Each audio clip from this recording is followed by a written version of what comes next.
Hot అంశాలపైన debate hot topic స్వాగతం. ప్రస్తుతం మనతో పాటు ఉన్నటువంటి అతిథుల్ని పరిచయం చేస్తాను. కృష్ణాంజనేయులు రాజకీయ విశ్లేషకులు ప్రస్తుతం మనతో పాటు లైవ్లో జాయిన్ అవుతున్నారు. రవికిరణ్ భారతీయ జనతా పార్టీ అధికార ప్రతినిధి లైవ్లో జాయిన్ అవుతున్నారు. ఉషా కిరణ్ జనసేన అధికార ప్రతినిధి మనతో పాటు లైవ్లో జాయిన్ అవుతారు. సుందర్ రామ్ శర్మ వైఎస్ఆర్ కాంగ్రెస్ పార్టీ అధికార ప్రతినిధి కూడా మనతో పాటు లైవ్లో జాయిన్ అవుతారు.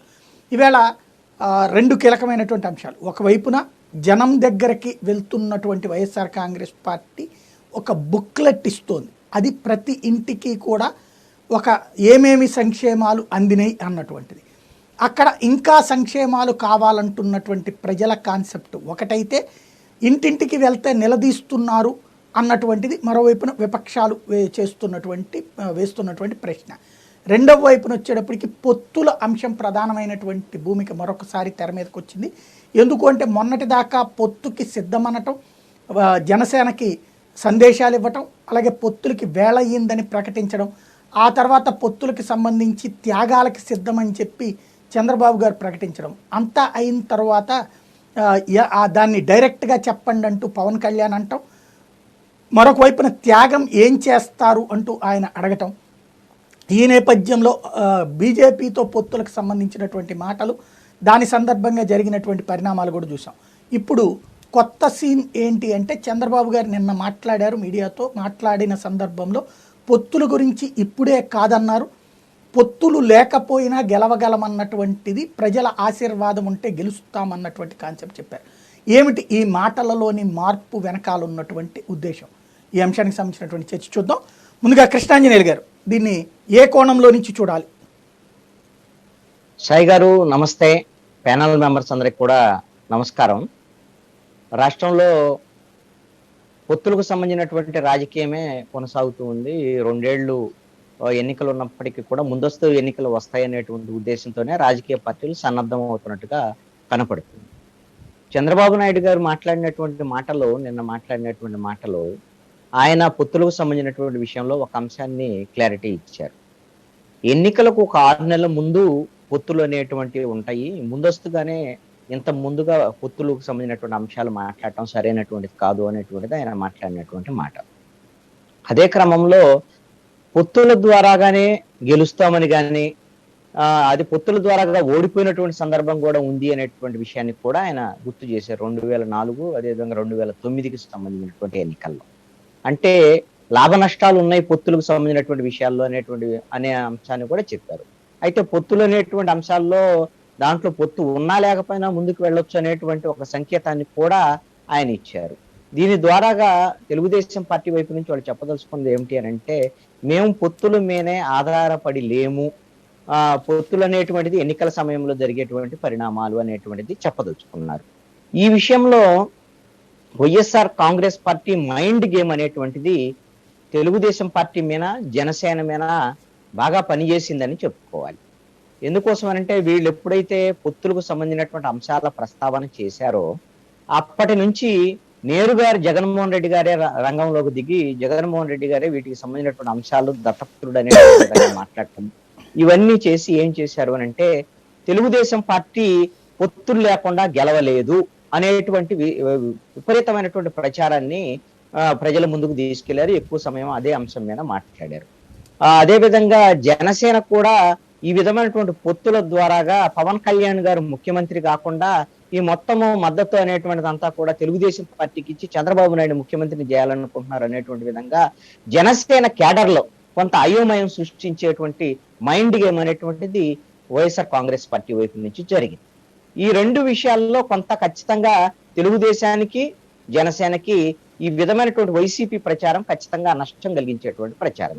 కాబట్టి ఇప్పుడున్నటువంటి పరిస్థితుల్లో వైఎస్ఆర్ కాంగ్రెస్ పార్టీకి వ్యతిరేకంగా, అంటే ఈ ప్రభుత్వానికి వ్యతిరేకమా లేకపోతే జగన్మోహన్ రెడ్డిని గద్దెదించడమే లక్ష్యంగా పొత్తులు ఉంటాయి అని అంటే, వీళ్ళు నష్టపోయేటువంటి అవకాశం ఉంది. ఇది కేవలం జగన్మోహన్ రెడ్డికి వ్యతిరేకంగా జరుగుతున్నటువంటి పొత్తుల రాజకీయం అని ప్రజలు భావిస్తే ఇది నష్టం జరుగుద్దని తెలుగుదేశం పార్టీకి సంబంధించినటువంటి అధినాయకుడు భావించినట్టుగా స్పష్టమవుతుంది. అందుకనే ఇది ప్రజలకు సంబంధించినటువంటి అంశం, రాష్ట్ర ప్రజలకు సంబంధించినటువంటి అంశం. వాళ్ళ సమస్యల మీద ఎవరైతే ప్రభుత్వానికి వ్యతిరేకంగా ఉండేటువంటి పార్టీలన్నీ కూడా ఉమ్మడి ఐక్య కార్యాచరణ మీద పనిచేయటం ద్వారాగా వాళ్ళ యొక్క భావ సారూప్యతకు సంబంధించినటువంటి అంశాలు నాయకులు కలవటం మాత్రమే కాకుండా కింది స్థాయి కేడర్ కూడా కలిసి ఈ ప్రభుత్వ ప్రజా వ్యతిరేక విధానాలకు మీద పోరాటాలు చేస్తే కొంత కలిసి పనిచేయడానికి అవకాశం ఉంటుంది. దాని ద్వారాగా ప్రజలందరూ కూడా ఈ విధమైనటువంటి పొత్తులను ఆమోదించేటువంటి అవకాశం ఉంటుందని చెప్పేసి తెలుగుదేశం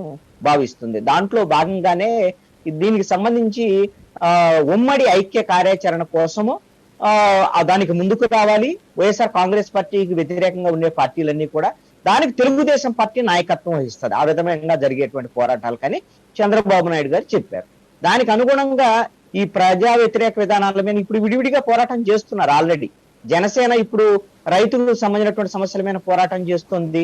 అదేవిధంగా తెలుగుదేశం వాళ్ళు కూడా బాదుడే అంటూ వాళ్ళు కూడా ఇళ్ళకి వెళ్ళి వాళ్ళు కూడా ఒక ప్రచారం చేస్తున్నారు ప్రభుత్వానికి వ్యతిరేకంగా.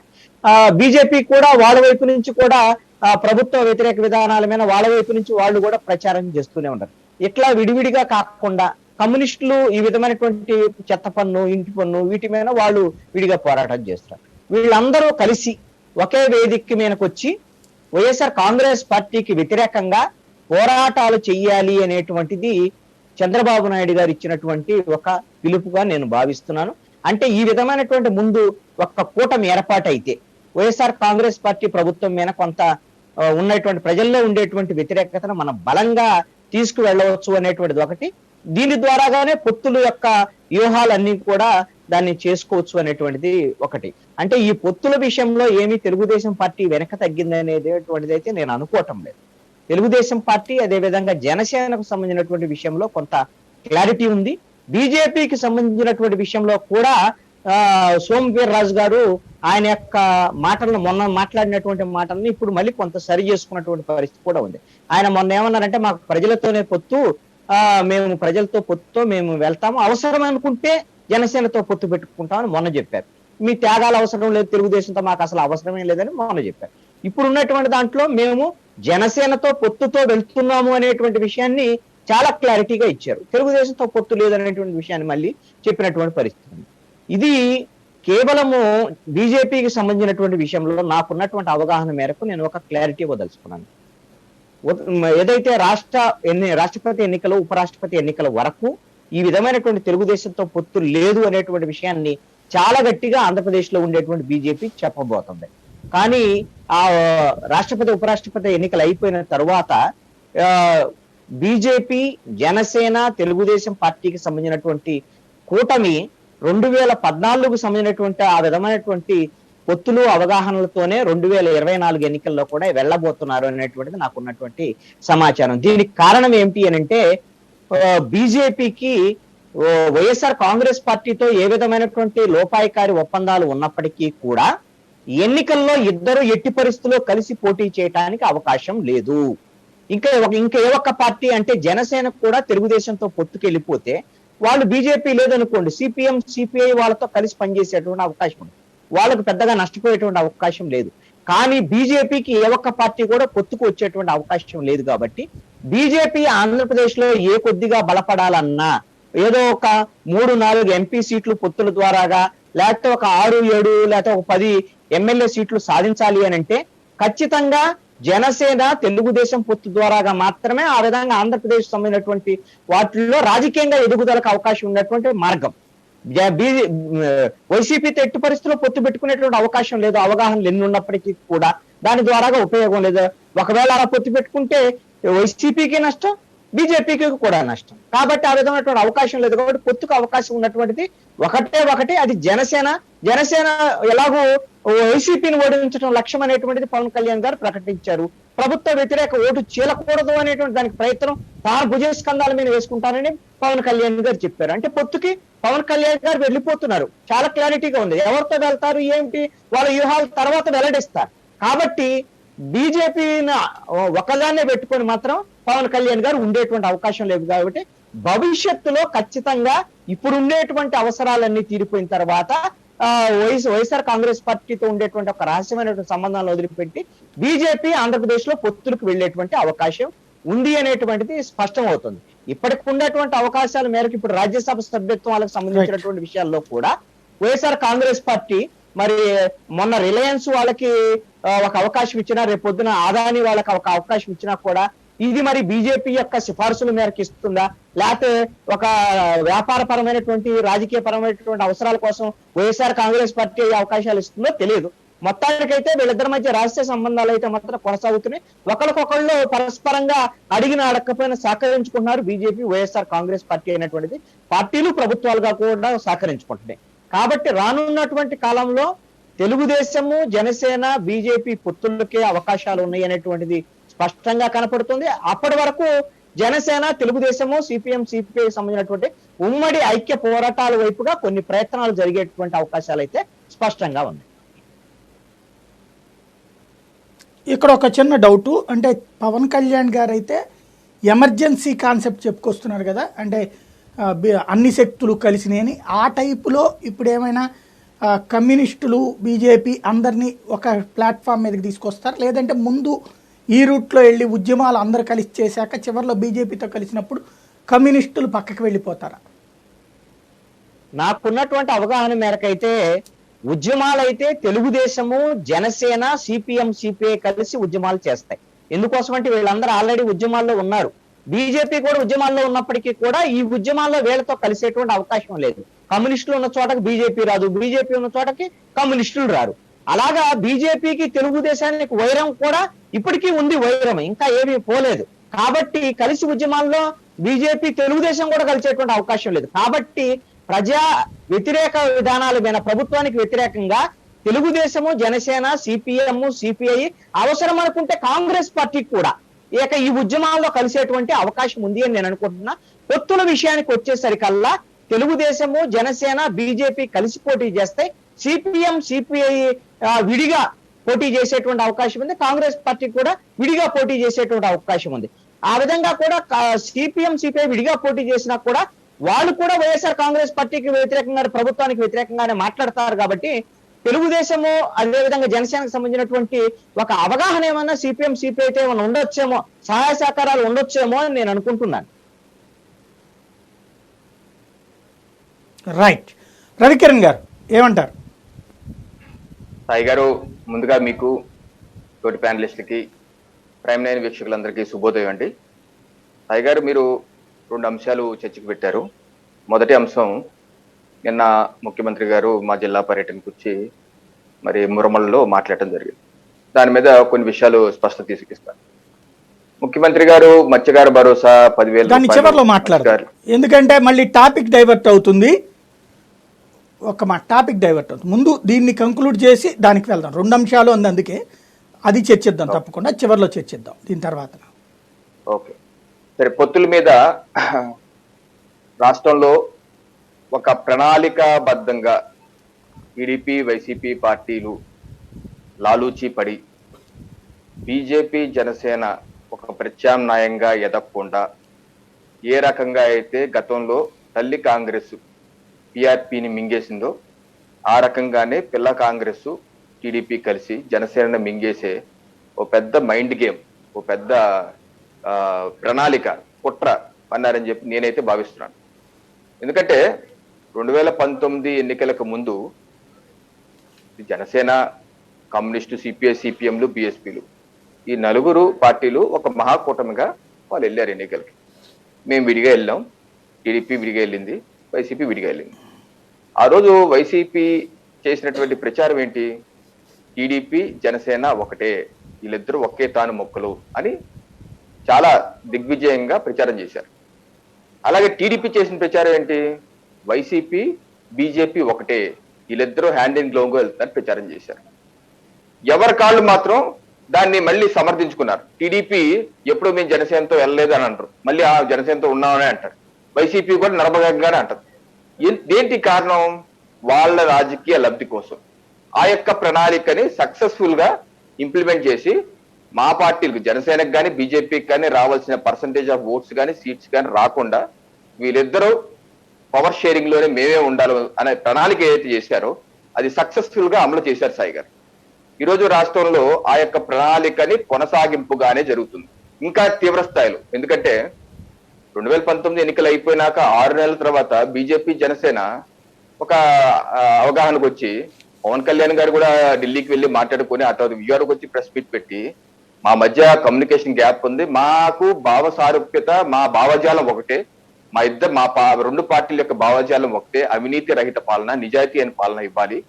ఈ రెండు పార్టీలు ఏదైతే అస్తవ్యస్త పరిపాలన అందించినటువంటి చంద్రబాబు నాయుడు ప్రభుత్వం పార్టీ, అలాగే నేడు పాలెగాల రాజ్యం ఇస్తున్నటువంటి ఈ పార్టీ, మేము దూరంగా, ఈ రెండు పార్టీలకు దూరంగా ఉండి రాష్ట్రంలో ప్రత్యామ్నాయగా శక్తిగా ఎదిగి 2024లో ప్రభుత్వం ఏర్పాటు చేయబోతున్నాం బీజేపీ జనసేన కూటమి స్పష్టంగా చెప్పారు.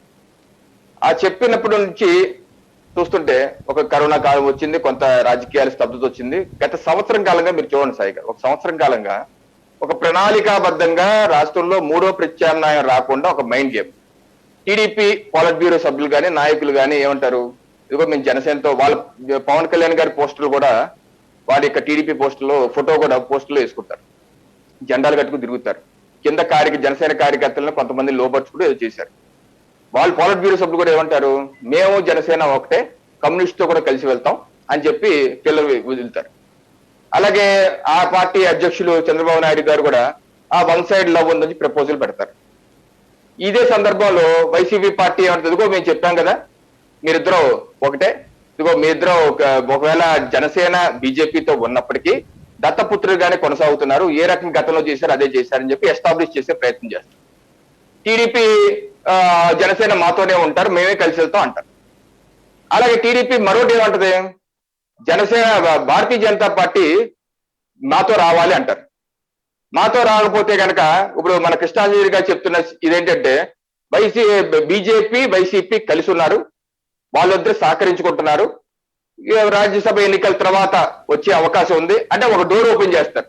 ఒక బీజేపీ గనక టీడీపీతో కలిసి వెళ్తే వాళ్ళు శీలవంతులు, సచ్చీలు.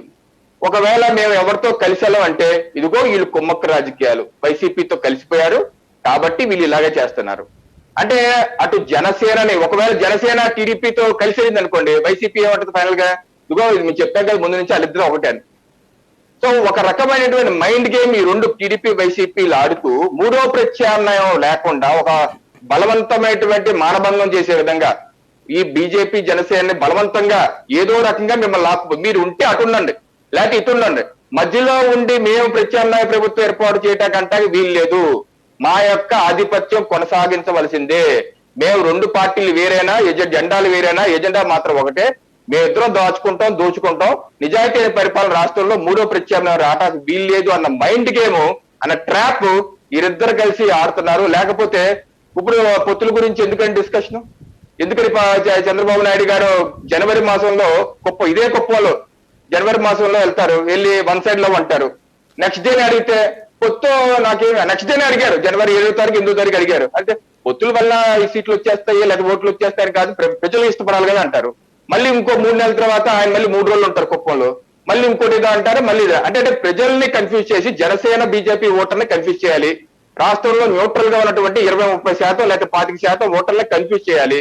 కన్ఫ్యూజ్ చేసి ఫైనల్ గా వీళ్ళిద్దరికే లబ్ధి చేకూరాలి, వాళ్ళిద్దరు ప్రభుత్వాలు, టీడీపీ వైసీపీ ప్రభుత్వాలు ఏర్పాటు చేయాలని చెప్పేసి ఒక బలవంతపు మైండ్ గేమ్, వాళ్ళకున్నటువంటి ధన బలం, కుల బలం, అధికార బలం, మీడియా బలం, ప్రింట్ అండ్ ఎలక్ట్రానిక్ మీడియా బలంతో ఒక రుద్దుడి కార్యక్రమం జరుగుతుంది. దీన్ని నేతలు ఎంత తొందరగా గ్రహిస్తే అంత మంచిది రాష్ట్రానికి నేనైతే భావిస్తాను సాయి గారు. రైట్. ఉషా కిరణ్ గారు ఏమంటారు? సార్, అందరికీ ప్యానెల్లో అందరికీ కూడా నమస్కారం అండి. మా అధ్యక్షులు ఎప్పుడు ఏ నిర్ణయం తీసుకున్నా కూడా రాష్ట్ర ప్రయోజనాలను దృష్టిలో పెట్టుకుని అవసరమైతే ఒక అడుగు వెనక్కి వేసైనా సరే ఈ రాష్ట్రానికి ఏం చేస్తే న్యాయం జరుగుతుంది, రాష్ట్రంలో ఉన్నటువంటి ప్రజలందరూ కూడా సురక్షితంగా ఉంటారు, సుభిక్షితంగా ఉంటారని ఆలోచన చేసి ఆయన నిర్ణయాలు తీసుకుంటా ఉంటారు. అయితే మా నిర్ణయం ఏంటి అనేది ఇంకా మేము ప్రకటించక ముందే మా పవన్ కళ్యాణ్ గారు ఏం చెప్పారంటే, వ్యతిరేక ఓటుని మేము చీల్చమని చెప్పారు. అంతే తప్పించి ఏ పార్టీలతో కలిసి వెళ్తాం, అసలు కలిసి వెళ్తామా కలిసి వెళ్ళమా, మా నిర్ణయం ఏంటి అనేది మేమే ఓపెన్ స్టేట్మెంట్ ఇవ్వక ముందే మరి వైఎస్ఆర్సీపీ వాళ్ళు ఎందుకు ఇంత తొందరపాటు వ్యాఖ్యలు చేస్తున్నారో మాకు అర్థం కావట్లేదు. అంటే మేమేమి పలానా పార్టీతో కలిసి వెళ్తాము, మా నిర్ణయం ఇదే అని మేము ఓపెన్ స్టేట్మెంట్ ఇవ్వలేదే ఇంకా మా పవన్ కళ్యాణ్ గారు. ఇవ్వక ముందే మీకు దమ్ముంటే వీళ్ళు ఒక్కళ్ళే పోటీ చేయండి, మీరు మగాళ్ళైతే సింహంలాగా రండి, అలా రండి, ఇలా రండి అంటే ఒకలాంటి ప్రజలందరినీ ఒకలాంటి కన్ఫ్యూజన్ స్టేట్ లోకి తీసుకెళ్ళడం తప్పించి, రాష్ట్రంలో అనేక సమస్యలు ఉంటే రాష్ట్రంలో ఉన్నటువంటి సమస్యల విషయంలో, సమస్యల పరిష్కార విషయంలో ప్రభుత్వం ఫెయిల్ అయింది కాబట్టి మరలా ప్రభుత్వ వ్యతిరేక ఓటును చీల్చినట్లయితే మరలా ఇదే పార్టీ అధికారంలోకి వస్తే మరలా రాష్ట్రం అంతా అంధకారంలోకి వెళ్ళిపోతుందన్న ఆలోచనతో పవన్ కళ్యాణ్ గారు ఈ రోజు మాకు భావ సారూప్యత ఉన్నటువంటి పార్టీలతో కలిసి ప్రయాణం చేసే ఆలోచనతో ఉన్నారు. అవి ఏ పార్టీలు అనేది అఫీషియల్ గా పవన్ కళ్యాణ్ గారు ఇంతవరకు ఏ స్టేట్మెంట్ లో కూడా చెప్పలా. కానీ ఈ లోపే ప్రతి కార్యక్రమం ఏది పవన్ కళ్యాణ్ గారు 3,000 మంది కౌలు రైతులకి డబ్బులు ఇవ్వడానికి పర్యటనలు చేస్తుంటే ఎప్పటికప్పుడు ఆయన ఏ రోజు పర్యటన చేస్తే ఆ రోజు ఏదో ఒక ఇష్యూ రైజ్ చేయడం, అక్కడ ఉన్నటువంటి ఏదో ఒక మినిస్టర్ చేత ఏదో ఒక ఆయన పర్సనల్ లైఫ్ గురించి ఒకసారి మాట్లాడడం కానివ్వండి, లేకపోతే పొత్తుల గురించి మాట్లాడడం కానివ్వండి, ఏదో ఒక రకంగా, లేకపోతే మొన్న ఏదో ఒక విషయం ఆయన ఆ కార్యక్రమం చేసిన రోజునే మళ్ళీ నారాయణ గారిని అరెస్ట్ చేయడం కానివ్వండి. అంటే టాపిక్ ని డైవర్ట్ చేస్తూ ప్రజల్ని పక్కదో పట్టించి ఆలోచన చేయడం తప్పించి మేము ఎందుకు ఫెయిల్ అవుతున్నాం, మా రూలింగ్ మాకు అధికారాన్ని ఇచ్చారు, 150 మంది ఎమ్మెల్యేలను ఇవ్వడం అంటే అది సామాన్యమైన విషయం కాదు.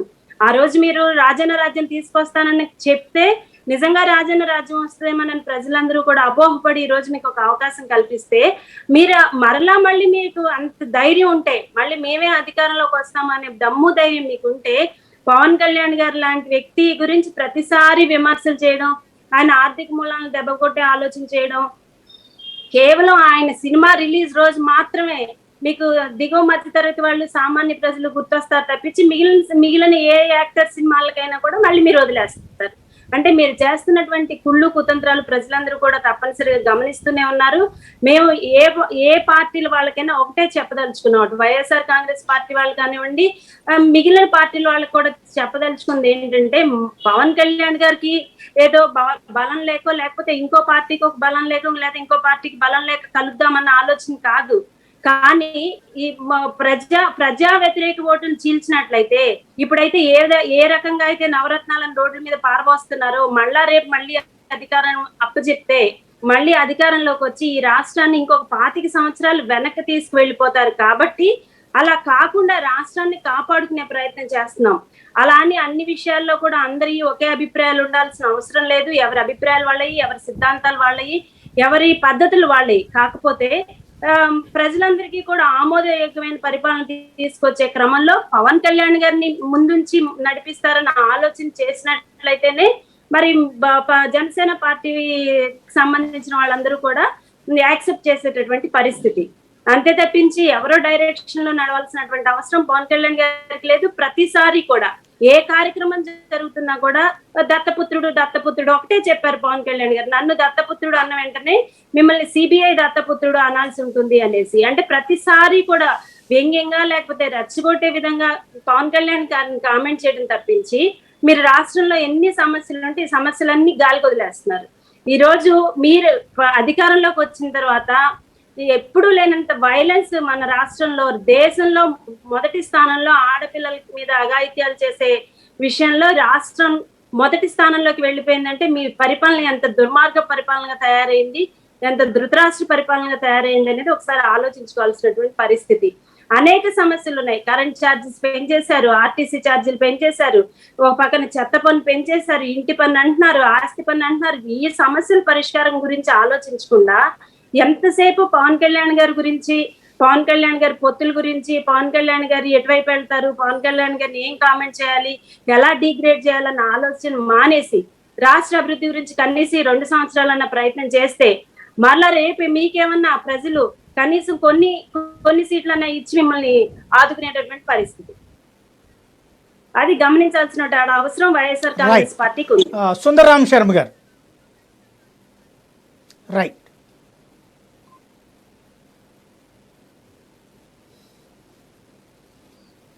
ఇవాళ పొత్తుల సుందరరామ్ శర్మ గారు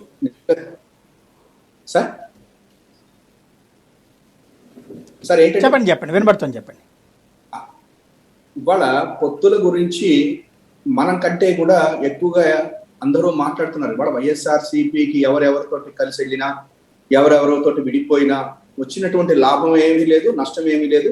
మా ఓటింగ్ మాకుంది 151 నుంచి 171, 175 అది ప్రజలు నిర్ణయించి రేపు డిసైడ్ చేసి మళ్ళా ఇంకొకసారి జగన్ గారిని ముఖ్యమంత్రిని చేస్తారు. దాని గురించి ఎవ్వరికి ఏమీ అనుమానం లేదు, దాని గురించి పెద్ద ఆలోచన లేదు. కాకపోతే ఏంటంటే ఇప్పుడు భావ సారూప్యత అంటే ఏంటో నాకు అర్థం కావట్లేదు ఈ మధ్య ఈ రాష్ట్రంలో. ఎందుకంటే ప్రతి ఒక్కళ్ళు భావ సారూప్యతతో మాట్లాడుతున్నారు. 2014లో ఈ 3 పార్టీలు భావ సారూప్యతతోటే కలిసినాయి. 2019లో భావ సారూప్యతతోటే 3 విడిపోయినాయి. మళ్ళా ఇప్పుడు భావ సారూప్యత కొత్తగా ఏమన్నా భావం ఏమన్నా ఉంటే సారూప్యత ఏంటో మనకు తెలియట్లేదు, అది ప్రజలు చూస్తారు. నెక్స్ట్ ఇంకొకటి కూడా ఏంటంటే ఇవాళ మాకంటే కూడా ఇప్పుడు కృష్ణాంజనేయులు గారు ఇందాక బ్రహ్మాండంగా చెప్తున్నారు, వాళ్ళు ముగ్గురు కలిసిపోతారు అని చెప్తున్నారు. పవన్ కళ్యాణ్ గారు ఇదే మాట్లాడుతున్నారు అంటున్నారు, ఇవన్నీ మాట్లాడుతున్నారు. ఇంత చేసినటువంటి మన భారతీయ జనతా పార్టీ మిత్రులు కూడా ఆయన మేము కలవము అని చెప్పిన గట్టిగా అనకుండా ఆయన కూడా ఏమన్నా ఆయన పద్ధతిలో ఆయన చెప్పుకుంటూ వెళ్ళిపోయారు. ఏదో వీళ్ళు వాళ్ళు మ్యాచ్ ఫిక్సింగ్ లేకపోతే వాళ్ళు వీళ్ళు ఇట్లా ఆ రెండే ఉంటాయి ఇది అని చెప్పి చెప్పుకుంటూ వెళ్తున్నాడు తప్ప ఒక క్లారిటీ లేదు ఈ పార్టీలో. అది వచ్చింది ఈ రాష్ట్రంలో. ఇంకా మళ్ళీ కమ్యూనిస్టులు అందరూ కలిపి ఉద్యమాలు చేస్తారు, కాంగ్రెస్ కూడా కలిసి ఉద్యమాలు చేస్తారంటారు. మళ్ళీ ఎలక్షన్స్కి వచ్చేసరికి కమ్యూనిస్టులు పక్కకి వెళ్తారు, వీళ్ళు వస్తారంటారు. అసలు ఏంటి అంటే ప్రజలకి మీరు ఏం చెప్పదలుచుకున్నారు? అంటే ప్రజలు మీరు ఏం మీరందరూ కలవకపోవటమా మాకు ఎజెండానా? ప్రజలకి కాదే, ప్రజలకి ఏదైనా ఒక మంచి జరగాలి, ప్రజలకి కావాల్సినటువంటి సమస్యలు ఏమన్నా ఉంటే అవి తీరాలి, అది కదా. ఆ సమస్య మీద మాట్లాడటలే మీరు ఎంతసేపటికి వాళ్ళు వీళ్ళు కలుస్తారు, వీళ్ళు వాళ్ళు కలుస్తారు, వాళ్ళు అక్కడ దాకా వస్తారు, అక్కడి నుంచి వాళ్ళు వెళ్ళిపోతారు, నెక్స్ట్ వీళ్ళు కలుస్తారు అని చెప్తారు.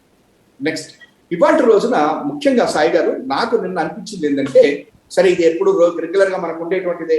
ఆయన గురించి మన పవన్ కళ్యాణ్ గారి గురించి త్యాగాలు చేసేయాల్సిందే. మీరు అందరూ త్యాగాలు చేయక తప్పదు, ఎందుకంటే చెప్పంటే మీకేం అవకాశాలు లేవు కాబట్టి సరే త్యాగం మొదలై. కానీ సాయి గారు నిన్న నాకు అనిపించింది ఒక కొత్త ఇదేంటంటే, చంద్రబాబు నాయుడు గారు ఎప్పుడైతే పొత్తులు అనేటువంటి పదం ఇప్పుడు అవసరం లేదు అని చెప్పనంటాం, పొత్తులు పెట్టుకున్నంత మాత్రం నుంచి గెలుపోవటములు అని చెప్పనంటాం, ఇవాళ పొద్దున్నే నిన్నటి నుంచే భారతీయ జనతా పార్టీ వాళ్ళు అమరావతిలోకి వెళ్ళటం, ఇవన్నీ కనుక చూస్తే నాకు అనిపిస్తుంది ఒకటి మాత్రం నిజం ఏంటంటే, భారతీయ జనతా పార్టీ మిగతా రాష్ట్రాల్లో చేసినట్టు, ఎందుకంటే నిన్న కర్ణాటకలో కూడా చేసినట్టుగా ఒకవేళ తెలుగుదేశం పార్టీ యొక్క ఎజెండా మొత్తాన్ని లాగేసుకుని ఆ పార్టీలో ఉన్నటువంటి వాళ్ళను లేదా ఆ పార్టీనే కంప్లీట్ గా ఎక్సెప్ట్ ఇద్దరు తండ్రి కొడుకు వాళ్ళిద్దరిని వదిలేసి ఇప్పుడు ఎట్లయితే సుజనా చౌదరి గారు సీఎం రమేష్ గారిని చంద్రబాబు గారే పంపించినట్టుగా టీజీ వెంకటేష్ గారిని అసలు అందరినీ తీసేసుకుని బహుశా తెలంగాణలో తెలుగుదేశం పార్టీ ఏ రకంగా అయితే ఉనికి కోల్పోయిందో ఆ పరిస్థితికి వస్తోందేమో అని చెప్పనేటువంటిది నాకు అనిపిస్తా ఉంది సాయి గారు. ఎందుకు ఈ మాట అంటున్నానంటే, ఇవాళ రోజున ఎజెండా ఏంటి? అమరావతి ఎజెండా ఎవరిది? తెలుగుదేశం పార్టీ, చంద్రబాబు నాయుడు గారు. ఒకవేళ చంద్రబాబు నాయుడు గారికి ఉపయోగం ఏముంది? చంద్రబాబు నాయుడు గారికి ఓటేస్తే ఉపయోగం ఏముంది? ఏమీ లేదు. ఎందుకంటే చెప్పంటే చంద్రబాబు నాయుడు గారి రాష్ట్రంలో ఇంతకు ముందు ఇచ్చినటువంటి 641 హామీల్ని అమలుపరచలేదు అనేటువంటిది ప్రజల్లో ఈ రోజుకి. రెండోది, ఇవాళ భారతీయ జనతా పార్టీ ఆయనతో కలిసినా నష్టమే, కలవకపోయినా నష్టమే, ఎట్లా ఉన్నప్పటికీ కూడా వాళ్ళకి నష్టాలు తప్ప మాకు ఎటువంటి ఇబ్బంది లేదు. రెండోది, కేంద్ర ప్రభుత్వం ఇవాళ రోజున అమరావతికి నిన్న కూడా జీవీఎల్ గారు ఒక ఇంటర్వ్యూలో క్లియర్ గా చెప్పారు, మీకు 2500 ఇచ్చాము, ఇంకొక 1000 కోట్లు కావాలా, ఇదేం చెప్తున్నారే చెప్ప. చంద్రబాబు నాయుడు గారు అడిగిన 1,00,000 కోట్ల గురించి ఈ రోజు వరకు భారతీయ జనతా పార్టీ మాట్లాడారు. దానికి అమరావతి కట్టాలి అని చెప్పంటే చంద్రబాబు నాయుడు గారు క్లియర్ గా లెటర్ రాశారు, శాసన మండలిలో చెప్పడం కూడా జరిగింది, 1,00,000 కోట్ల పైన మాకు కావాలి అని చెప్పి. కాబట్టి ఈ రాష్ట్ర ప్రజలు, చంద్రబాబు గారికి అర్థమైంది ఏంటంటే, ఈ రాష్ట్ర ప్రజలు ఎట్టి పరిస్థితుల్లోనూ కూడా తనకి ఇంకా ఓటు వేసేటువంటి అవకాశం లేదు. ఎందుకంటే 1,00,000 కోట్ల లేకపోతే 2,000 కోట్ల 3,000 కోట్ల ఇవ్వాల్సింది కేంద్ర ప్రభుత్వం అనుకున్నప్పుడు, ఈ కేంద్ర ప్రభుత్వం ఇచ్చేటువంటి అవకాశం ఉందా లేదా అని చూసినప్పుడు ఆ యొక్క ఎజెండాని ఇవాళ భారతీయ జనతా పార్టీ ఎత్తుకుని వెళ్ళిపోయిన తర్వాత తీసుకుని వెళ్ళిపోతున్న సమయంలో, ఎందుకంటే నేను ఆ ఇంటర్వ్యూలో కూడా పాప ఇంటర్వ్యూ చేసిన ఆయన కూడా అడుగుతా ఉన్నారు, మీరు కాపాడాలి కదా, అక్కడ రైతులకు భరోసా ఇవ్వాలి కదా, రైతులకు భద్రత ఇవ్వాలి కదా అని చెప్పారంటే నాకు అర్థమైంది ఏంటంటే, చంద్రబాబు గారిని వదిలేశారు అంటే చంద్రబాబు గారి వల్ల ఇంకేమి కాదు, చంద్రబాబు గారి యొక్క ఈ ఎజెండా కనుక ఆయన పట్టుకుంటే ఉపయోగం లేదు అనేటువంటిది అర్థమైంది. రెండోది, రైతులు కూడా అక్కడ నమ్మేటువంటి పరిస్థితి లేదు. ఎందుకంటే నేను విశాఖపట్నం సైడ్ వెళ్ళినప్పుడు చంద్రబాబు నాయుడు గారు ఒక మాట చెప్పారు, రాజధాని కింద అమరావతి ఉంటుంది, అభివృద్ధి విశాఖపట్నంలో చేస్తాను అని చెప్పారన్నారు. అంటే ఇట్ ఈస్ వెరీ క్లియర్. అంటే రాయలసీమకి ఏమన్నా సిద్ధహస్తం ఇస్తాడు అంటే రాయలసీమను మళ్ళీ అట్లాగే ఉంచుతాడు, ఆ పేద ప్రజల కింద బ్యాక్వర్డ్ కిందనే ఉంచుతాడు, ఆ విశాఖపట్నంలో అభివృద్ధి చేస్తారట, రాజధాని కింద అమరావతి పెడతారట. అంటే దాని అర్థం ఏంటి? రాజధాని అభివృద్ధి ఉండదు అనేటువంటిది కూడా చెప్పిన తర్వాత బహుశా అక్కడ రైతులు కానివ్వండి వాళ్ళందరూ కూడా అయి ఉండొచ్చు. రెండోది ఇంకొకటి ఏంటంటే సార్, నేను అనుకోవటం చంద్రబాబు నాయుడు గారు నిన్న మాట్లాడినటువంటి దాన్ని బట్టి ఇంకొకటి ఏంటంటే, కుప్పంలో ఆల్మోస్ట్ ఆయన బేస్ పోయింది అనేటువంటి ఒక క్లియారిటీకి వచ్చినట్టుగా నాకు అనిపించింది. ఆయన మాటలు కనుక మీరు వినేటట్లయితే ఆ చిన్న చిన్న పిల్లల్ని ఎత్తుకుంటాం, లేకపోతే ఏమన్నా అసలు ఆయన మాట్లాడినటువంటి మాట సాయి గారు నిన్న, మీరందరూ కర్ణాటకలో 10 రూపాయలు పెట్రోల్ తక్కువ ఉంది అని చెప్పారంటే అవును అని చెప్పాను. ఆ తర్వాత అక్కడికి పోయి ట్యాంక్ ఫుల్ చేసుకున్న తర్వాత ఇక్కడ క్వార్టర్ ఎంత ఉంది, హాఫ్ ఎంత ఉంది అని చెప్పని అడిగితే వాళ్ళు ఏదో రేటు చెప్తే తక్కువ రేటుకి అక్కడ దొరుకుతుంది, అక్కడికి వెళ్ళి తాగి, అంటే ఏ స్థితికి చంద్రబాబు నాయుడు గారు దిగజారారు అనేటువంటి ప్రజలు చూస్తున్నారు. అంటే దిగజారటం కాదు, నిరాశ, నిస్పృహ, ఏం చేయలేనటువంటి పరిస్థితి. ఎందుకంటే ఏ చీఫ్ మినిస్టర్ అయినా, ఎక్స్ చీఫ్ మినిస్టర్ అయినా, 40 ఏళ్ల ఇండస్ట్రీ, 94లో మద్యపానం మీద ఆ పార్టీ ఎజెండాతో గెలిచినటువంటి పార్టీ ఇవాళ మద్యపానం అక్కడి నుంచి క్వార్టర్ తెచ్చుకుంటారా, హాఫ్ తెచ్చుకుంటారా, ఏ బ్రాండ్ దొరుకుతుంది అని చెప్పి మాట్లాడుతూ ఉంటే మంచి బ్రాండ్లు ఉన్నాయా, బీర్ బాగుందా అని చెప్పి అడుగుతున్నటువంటి పరిస్థితికి ఒక ఎక్స్ చీఫ్ మినిస్టర్ 40 సంవత్సరాలు ఆయన అడుగుతున్నాడు అంటే అది ఒక నిరాశ కిందనే మనం తీసుకోవాలి. ఎందుకంటే ప్రజలు తాగద్దు అని చెప్పాల్సినటువంటి వ్యక్తి ఈ రకమైనటువంటి చెప్పిన తర్వాత నాకు అర్థమైంది ఏంటంటే బహుశా సెకండ్ ఫేజ్ ఆయనకు కుప్పంలో ఇంక ఓడిపోయేటువంటి పరిస్థితి వచ్చింది. తన కుమారుడు కూడా సీటు లేదు కాబట్టి రేపు పొద్దున ఒకవేళ తెలుగుదేశం పార్టీకి వచ్చేటువంటి ఇబ్బంది కనుకుంటే ఎవరో ఒకళ్ళ ద్వారా పోవాల్సి వస్తుందేమో అన్నటువంటి నెంబర్ 2. నెంబర్ 3, తెలుగుదేశం పార్టీకి ఇప్పటి వరకు కూడా ఏదో చేసుకుంటూ వస్తున్నారు. ఇందాక కృష్ణాంజలి గారి ఒక మాట చెప్పారు, రేపు రాజ్యసభ ప్రెసిడెంట్ ఎలక్షన్స్ ఇవన్నీ అయిపోయిన తర్వాత ఏదో జులై, నా వరకు కూడా ఆగస్టు సెప్టెంబర్ తర్వాత నుంచి బహుశా చంద్రబాబు నాయుడు గారికి ఇంకా వేరే రకాలైనటువంటి ఇబ్బందులు కూడా కేంద్ర ప్రభుత్వం నుంచి వస్తాయా అనేటువంటిది కూడా నేను అనుకుంటున్నాను. ఎందుకంటే ఆయన పంపించినటువంటి వాళ్ళందరి మీద కేసులు ఉన్నాయి, ఆయన యొక్క పార్టీలో ఉన్నటువంటి వాళ్ళందరి మీద కూడా కేంద్ర ప్రభుత్వం పెట్టినటువంటి కేసులు ఉన్నాయి, ఇంక్లూడింగ్ ఆయన పిఎం మీద కూడా ఈరోజు ఇన్కమ్ ట్యాక్స్ రైట్ చేసి 2000 కోట్లు పట్టినటువంటి కేసులు ఉన్నాయి. బహుశా ఈ కేసులు ఇవన్నీ కూడా కనుక వచ్చేటట్లయితే ఇవన్నీ ఏం చేయాలి అనేటువంటి ఉద్దేశం. ఎందుకంటే కేంద్ర ప్రభుత్వం ఆయన ఊరుకుందామని చెప్పనన్నా, ఎలియన్స్లు ఉన్నాయని చెప్పనన్నా కూడా చట్టం తన పనితం చేసుకుపోతుంది. కాబట్టి డెఫినెట్ గా ఈ ఇబ్బందులు వస్తాయి, తనకు కూడా ఈ ఇబ్బందులు వస్తాయి. కాబట్టి ఆర్థికంగా కూడా తన పార్టీ ఇవాళ బాగలేదు. ఎందుకంటే ఆయన అందరిని అడుగుతున్నాడు, డబ్బులు అడుగుతున్నాడు, నాకు డబ్బులు ఇవ్వండి, నెక్స్ట్ టైం రాజ్యసభ ఎమ్మెల్సీ ఆర్థికంగా నన్ను ఇవాళ ఆదుకున్న వాళ్ళందరినీ అనేటువంటి ఒక పద్ధతిలో మాట్లాడుతున్నప్పుడు నాకు అనిపించింది ఈ 3/5లో తెలుగుదేశం యొక్క ఉనికి కోల్పోయేటువంటి పరిస్థితి ఉన్నదా? ఎందుకంటే చంద్రబాబు గారు కూడా భయపడి ఎందుకు ఈ కేసులు ఇవన్నీ ఎట్లయితే తెలంగాణలో ఓటుకు నోటు కేసుతో బయటకు వచ్చేసారో అదే రకంగా కేంద్ర ప్రభుత్వం రేపుతున్న అక్కడ ఉన్నటువంటి కేంద్ర ఇవన్నీ తన మనుషుల మీద వాళ్ళ మీద వస్తున్నప్పుడు ఇక ఆ కేసులు రాత్రంతా న్యాయవాదులతో మాట్లాడుకోవటాలు, ఇవన్నీ చేసుకోవటాలు, ఇవన్నీ చూసుకుంటా రాత్రంతా నిద్ర లేకుండా గడిపి ఇప్పుడు నారాయణ గారి అరెస్ట్ గురించి ఎట్లయితే చేసుకోవటం, ఇంకా ఆ ఇదిలో పడిపోయేసి బహుశా తెలుగుదేశం పార్టీకి లేకపోతే ప్రజలకి ఆ తెలుగుదేశం పార్టీ దూరం అయిపోయేటువంటి అవకాశాలు కూడా నాకు ఈ 3 కనిపిస్తున్నాయి సార్. పొత్తుల గురించి మాత్రం ఆయన ఇప్పుడప్పుడే మాట్లాడను అనటానికి కారణం ఈ 3 అని చెప్పి అనుకుంటున్నాను సార్. మొదటిది నేను ఇందాక చెప్పాను, కుప్పంలో ఓడిపోయేటువంటి పరిస్థితి అది ఉంది. రెండోది వచ్చేసరికల్లా భారతీయ జనతా పార్టీ తన యొక్క ఎజెండా అన్ని కూడా వాళ్ళు తీసేసేసుకుని దాన్ని కబ్జా చేసేసుకుంటారేమో అని చెప్పినటువంటిది 2. మూడోది ఇతర ఎప్పుడైతే ఈ సిబిఐ, ఈడీ తన యొక్క ఇంతకు ముందు ఉన్నటువంటి వాళ్ళందరి మీద కూడా వచ్చేటువంటి కేసులు వీటన్నిటిని తట్టుకోవటం కోసం ఎట్లాగొట్లా కేంద్ర ప్రభుత్వాన్ని సాయిరాల పడో లేకపోతే ఏదో ఆయన తెలుసు కదా, చిదంబరం గారి దగ్గరికి వెళ్ళి మాట్లాడాలి, ఇవన్నీ తెలుసు. కాబట్టి ఇంకా ఆయన పూర్తిగా తన యొక్క సమయాన్ని దానికే వెచ్చించాల్సినటువంటి అవసరం ఉంటుందేమో. రాత్రిళ్ళు కూర్చొని న్యాయవాదులతో మాట్లాడుకోవటం, ఏ కేసు ఎక్కడుందో చూసుకోవటం, కాజ్ లిస్ట్ వచ్చిందో లేదో చూసుకోవటం, ఇవాళ ఏ కేసులు ఎక్కడ వచ్చినాయో చూసుకోవటం, వీటితోటే గడిచిపోతుందేమో అని చెప్పనని నేను అనుకుంటున్నాను సార్. అంతకు మించి గెలుపోవటంలో ప్రజలే నిర్ణయిస్తారు సార్. డెఫినెట్ గా జగన్ గారి వైపునే ఉన్నారని చెప్పనని నేను అనుకుంటున్నాను సార్. రైట్, కృష్ణాంజనేయులు గారు. సాయి గారు, సుందరాం శర్మ గారు ఏమంటారు అంటే కేంద్ర ప్రభుత్వము ఈ కేసులు వ్యవహారంలో ఎన్నిట్లో తెలుగుదేశం పార్టీని ఇబ్బంది పెట్టేటువంటి అవకాశం ఉండొచ్చు అనేటువంటిది ఆయన చెప్పారు. ఎందుకంటే వాళ్ళు అధికార పార్టీగా ఉన్నారు కాబట్టి వాళ్ళకి ఇంటెలిజెన్స్ ఇలాంటి సమాచారాలు కూడా ఉండు ఏమన్నా చెప్పుకుంటారేమో, అది వేరే అంశము. అంటే ఇలాగా కేసులు వ్యవహారము ఇవన్నీ కూడా కేంద్ర ప్రభుత్వము కావాలంటే కేసుల్లో ఒత్తిడి చేయటం, లేదు అంటే కేసుల్లో సహకరించడం అనేటువంటిది కేంద్ర ప్రభుత్వం చేస్తుంది అనేటువంటిది సుందరాం శర్మ గారు కూడా అంగీకరిస్తున్నారు.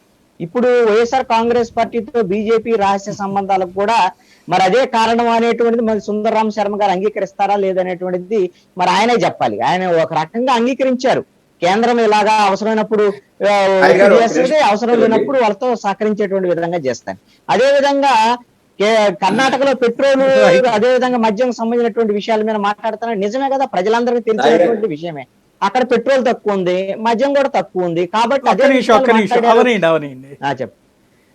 అలా అదే విషయాలు మాట్లాడారు తప్ప ఇంకోటి ఏం కాదు కదా ప్రతిపక్ష నాయకుడు. ఇంకోటి ఏంటంటే చంద్రబాబు నాయుడు మాత్రం ఎవరు మద్యం తాగొద్దని సూక్తులు చెప్పాలట.